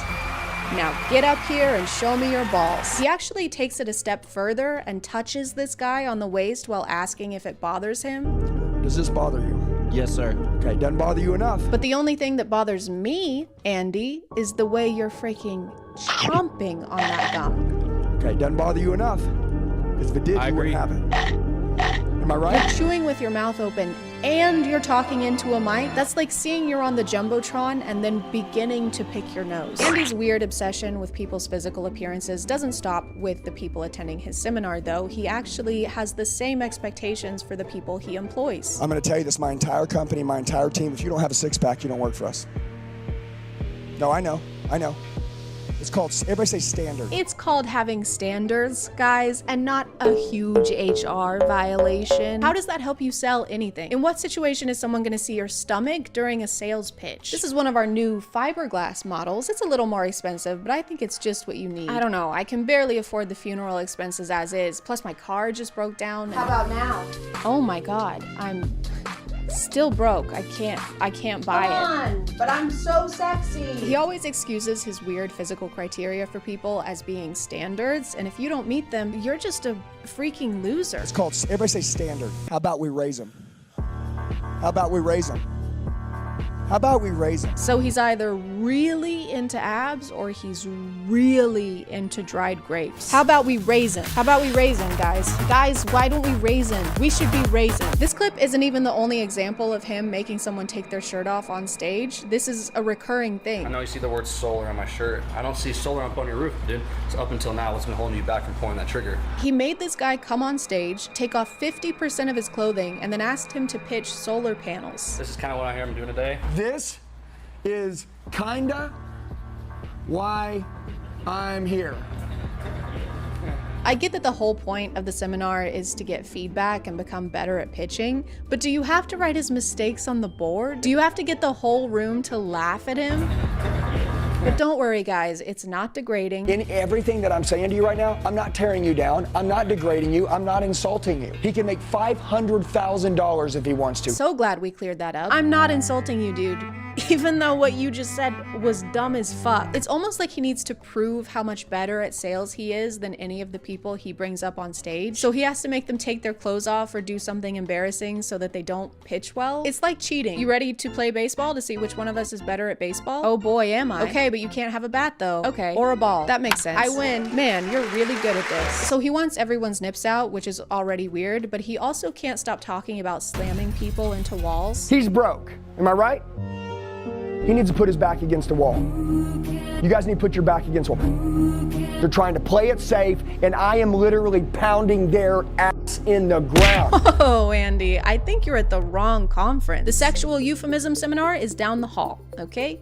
In room 69. With all of these rants going on, I'm not really sure when he has time to teach sales. He mostly talks about how you'll be instantly better at sales if you just look better. Let me ask you, if you lean down and you let all that muscle come through, dude, you'd be twice as good looking. You'd be making twice the money. Maybe some of you in here didn't know that being better looking would make you more money. Which is egotistical when you think about it, because he claims to be the world's best salesman. So it's basically him saying, how do you make more money? Just be sexy. Like me. Have you tried being a suave womanizer who wears shoes like a court jester? You don't even have bells on your toes? I'm out of here. Their website says that Andy personally guarantees the seminar will improve your life and easily triple your income. And yeah, if I took my shirt off, I could probably triple my income too. I'm just kidding, that's not happening. Unless, I'm just kidding. But even when he's not going on rants, his sales advice still isn't that great. Okay, you ready? 30 seconds, close the room on buying insurance. Ready? Hey, let me ask you a question. Do you got a family? Do you got a family? Do you got a family? You got a family? Hey, let me ask you a question. 5 times. I am going to ask you the same question 5 fucking times. You got a family? A lot of his techniques don't even seem like techniques. They just seem like guilt tripping. Do you want on the worst day of their life when you're gone for your family to be protected? Yes or no? Okay, it's black and white. If you do, we need to make sure they have life insurance. If you don't, it's not important. Would you agree? Let me ask you a question. Do you love and care about your family and want to keep them safe? Or do you hate them and hope they die? AKA, don't want to buy my solar panels. There is no in between. It's black and white, this or that. What happens when he tries this approach on someone who doesn't have a family? You have a family? You have a family? You have a family? You got a family? You got a family? Well, I did. Do you have a family? You got a family? Find the courage to say yes, regardless of what it costs. And you went home and you said, hey, baby girl, didn't matter what it cost, you're number one to me. And to prove that, I went ahead and pulled the trigger on the kitchen remodel because you're number one in my life. Do you think she'd have a problem with that? Yes, Andy. I think she might have a problem with that. You know what would make your wife super happy? Spending thousands of dollars without telling her. She might even slam you into the wall and pound your ass. Again. He even admits at some point that he never really knows what he's talking about. Do you need to know how solar works, or do you need to know how to sell it? Sell it. Dude, I broke the record in the United States for selling cars when I was young. I didn't know anything about cars. I don't give a how it works. What does solar do?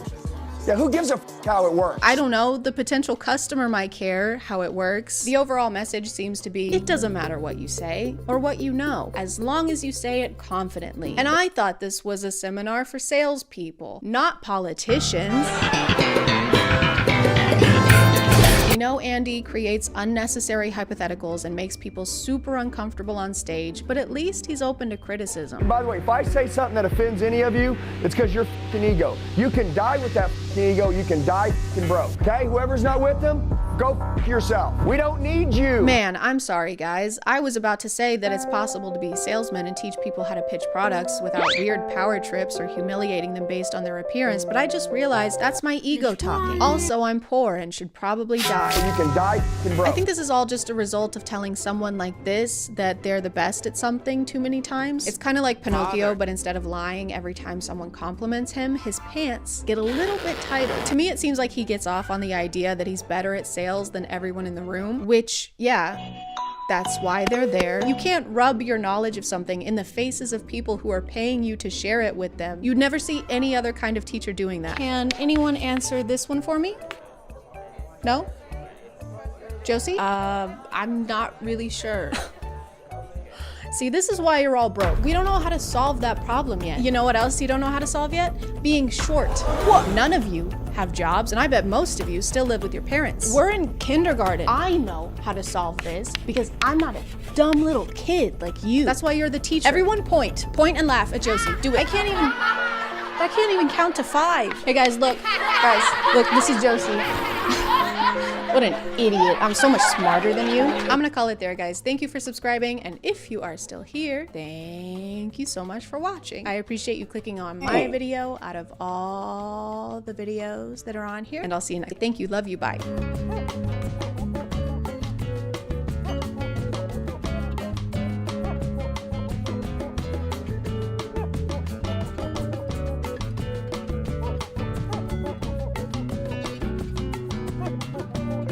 Hey guys, sorry about the noise. That's just 7 men being so obsessed with me that they won't leave me alone. Guys, I know I make a mean grilled cheese, but seriously, you're embarrassing yourselves. Ma'am, please let us in. We got a call about a grease fire. Okay, sure you did. Nice try, guys. I mean, it's so desperate. Come on. A queen, Charles. My name is ChadChad. Not really. And are you struggling to get dates? Is the guy you like not texting you back? Did your last date end with you having to post a 3-part story time on TikTok? If you answered yes to any of these questions, then that's a skill issue. Okay, I have so many people obsessed with me that I have to beat them off with a stick. And that's hard. It takes a lot of lube. Now that we're officially out of cuffing season, things in the relationship area may be a little more difficult. And that's okay. All you have to do is get better at everything immediately. TikTok. Speaking of which, that app is always offering helpful morsels of dating advice, like act interested, but not too interested. Flirt with them a lot, but not a lot. Cut the red wire, not the blue wire. What do you mean there's a green wire? Cut that one too, I guess. I don't know. I've never seen that before. I'm not really sure. We've talked about alpha dating advice before, but the other day I came across this video. Things you should never say to a man if you want him to be completely obsessed. You're exactly my type. Don't make him too comfortable. He will start slacking. Make him feel slightly inferior to you and he'll treat you like a goddess. Don't tell a guy you like him. Are you crazy? Make him feel like shit. If you find yourself intentionally trying to make someone feel inferior to you, you're a bad person. You're not allowed to girl bossify manipulation. Hey, you want to get dinner sometime? I don't think so. Why not? I think you're getting a little too comfortable. We're married. Are we though? Thank you to Intamina for sponsoring today, and let's get back to the video. Do not say you are perfect. Keep him on his toes, sis. Don't make it so easy for him. If you were thinking of complimenting the person you're interested in, don't. What are we supposed to say instead? It doesn't really seem like we're allowed to say anything positive, so I guess the right thing is to insult them. Hey, I saw you from across the room, and I just wanted to say I could smell your breath all the way over there. Can I get you a drink of mouthwash? You want to head back to your place? Alone? So you can brush your teeth? Keep him on his toes, sis. Don't make it so easy for him. How's he supposed to get anything done if he's got to stand on his toes all the time? Be right back, babe. I gotta pick up your prescription. How to make him obsessed with you. When on the phone with him, say his name and drag it out a little. If he says something funny, touch his arm while you laugh. Give him a cute nickname that only you call him, UGH. I know this means ugh, like how that's a cute thing for people to do, but when I first read this, I thought that that was the nickname you're supposed to give him. So we've been talking for a while now, and it's been great. Ugh. And I think that we should take it to the next level. Every time I close my eyes, all I can see is our future together. Ugh. Also, what if he doesn't want a nickname? What if he likes his name or if it's already super short? Hey, my name is Nick. Hi, can I give you a nickname? No thanks, I already have one. Things you should never say to a man. You're exactly my type. Is there a closer picture of Bella Hadid we can use? I just feel like we aren't zoomed in enough. Things you should never say to a man. The videos from this account just use zoomed in pictures of models and then give some of the worst advice you've ever heard. How to make a man like you. Tell him you fucking hate him. How to make a man spoil you. Classical conditioning. Hey, to make a man spoil you, just like become a psychologist. All you gotta do is go to school for a minimum of 5 years and dedicate your life to the intricacies of human psychology, and then you can finally claim your prize. A guy named Ugh. This might just be me, but if you have to Pavlov a guy into treating you well, maybe he's not the one. Maybe just date someone else instead of treating it like a Psych 101 assignment. My boyfriend never gets me flowers, so I'm gonna give him a piece of ham every time I mention them. Hey babe, look at my tulips. I can't stand babies. Or kids. Hey, wow, look at my pet Tunias. How to mess with him. Text him good morning and let him respond, then don't reply. Have convos with him and stop responding out of nowhere. Text him come over, then don't answer. So just don't talk to him? It's called absence makes the heart grow fonder, so the more absent you are, the more fonder they are. And that is why my dad left 16 years ago. He actually loved me too much. Thanks, Dad. Also, if you text someone come over and then stop responding, what if they do come over? Because I think this person is assuming he'll text and ask what time or something. But what if he doesn't and just shows up? I think if you invite someone over, you should be prepared for them to actually come over. All right, you see that guy on the left? Yeah, I see him. Take him out. Got him. Oh my God. What? I was messing around. You hired me. I don't think that's what happened. You paid a deposit. Did I though? If you want him to be insanely attracted to you, you are going to be fun to be around. You are also going to make sure that you have your own life. Your hobbies, your friends, your activities are exactly the things that make you this interesting girl he's attracted to. Something that I've noticed about a few of these is that you need to be busy to make a guy obsessed with you. So a lot of the advice is like, you need to have a lot of friends and great relationships so you can get a boyfriend. You need to have hobbies that you're passionate about so you can get a boyfriend. Lead a fulfilling life, a successful career, and find worth within yourself. So you can find worth by getting a boyfriend. Finding someone who likes you and your accomplishments should be a byproduct and not the reason you were trying to accomplish things. And in the second row, we have Brittany, 4-time Olympic gold medalist. Just look at her go, John. That's right, Paul. She is just on fire today. Hang on, what's this? What's going on? Wait, what's wrong? We're getting word that she has finally gotten a text back from Josh. Folks, this is incredible. Every Olympian dreams of this day. Such an inspiration for little girls watching all over the world right now. You can say that again, Paul. If you do these 3 things, he will fall in love with you. Number 1, a way to a man's heart is through his stomach. If you learn how to cook his favorite meal and everything that he likes, I promise you, he will fall in love with you. Number 2, be his support system. Living life as a man in today's society can be difficult sometimes. There's a lot of pressure. I like that most of these videos are telling us how to play mind games, and this one is just, ladies, being a man is harder than it's ever been. Okay, now go make me a sandwich. It is 2023. We have touchscreen toasters and are still giving dating advice based on a quote from John Adams. I'm not saying you shouldn't cook for the person you love. I'm just saying we need some new material. I don't know if we should be following advice that's older than light bulbs. Kids can't sleep? Give them some arsenic. Breath stink? Gargle some arsenic. Your breath will still stink, but you won't be worried about that anymore. What I'm about to share is very manipulative, and I don't recommend you use it on just anyone. You're gonna create pleasure and pain. Let's start with pleasure. Give this person attention, give them hope, let them get comfortable. Almost like they're in an ocean with unlimited supplies of water. Next up, pain. You're gonna take them from that ocean and drop them in the desert. Okay, no more water supply. In other words, no contact. Because that's when they're gonna get confused. These metaphors make no sense. Dropping them in a desert with no water or in an ocean with unlimited supplies of water. You can't drink ocean water. If you have unlimited supplies of ocean water, it's because you're drowning. Also, thinking that your text messages are the equivalent of someone's water supply is the most self-involved thing I've ever heard. Yeah, a snap from me is like life-saving. They don't even use defibrillators anymore. They just call me. I guess I'm like God's gift to Earth? I don't know. That sounds crazy. That's just what everybody's saying. I don't know. Just don't listen to this advice. People don't need to be obsessed with you to love you. Obsession is not love. And ignoring people is just gonna make them feel ignored. I don't understand. We were getting along really well and then she just quit answering. Is there something wrong with me? Yeah, you're talking to a meerkat. What if I told you that the way you hold your cup on a first date can actually make a guy obsess over you? You are on a date right now and you're gonna go pick up that drink in front of you. However, a lot of people make this mistake. Do not, for the love of God, hold the drink like this. If you are holding a drink like this shows to the other person that you have this like insecure and uptight energy. Men hate that. Joke's on you because I already overanalyze everything I do.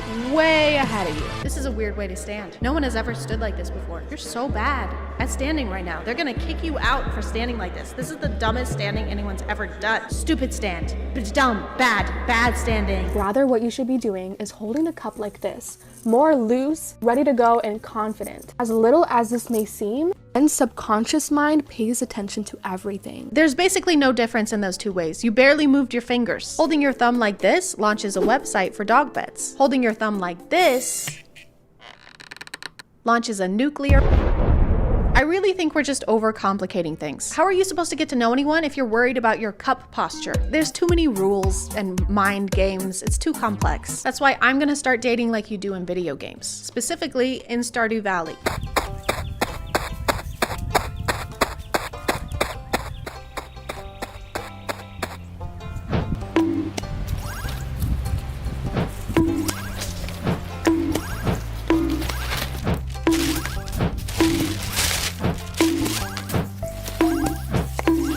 You want to get married?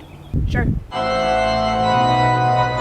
I'm going to call it there, guys. Thank you for subscribing. And if you are still here, thank you so much for watching. I appreciate you clicking on my video out of all the videos that are on here. And I'll see you next time. Okay, bye.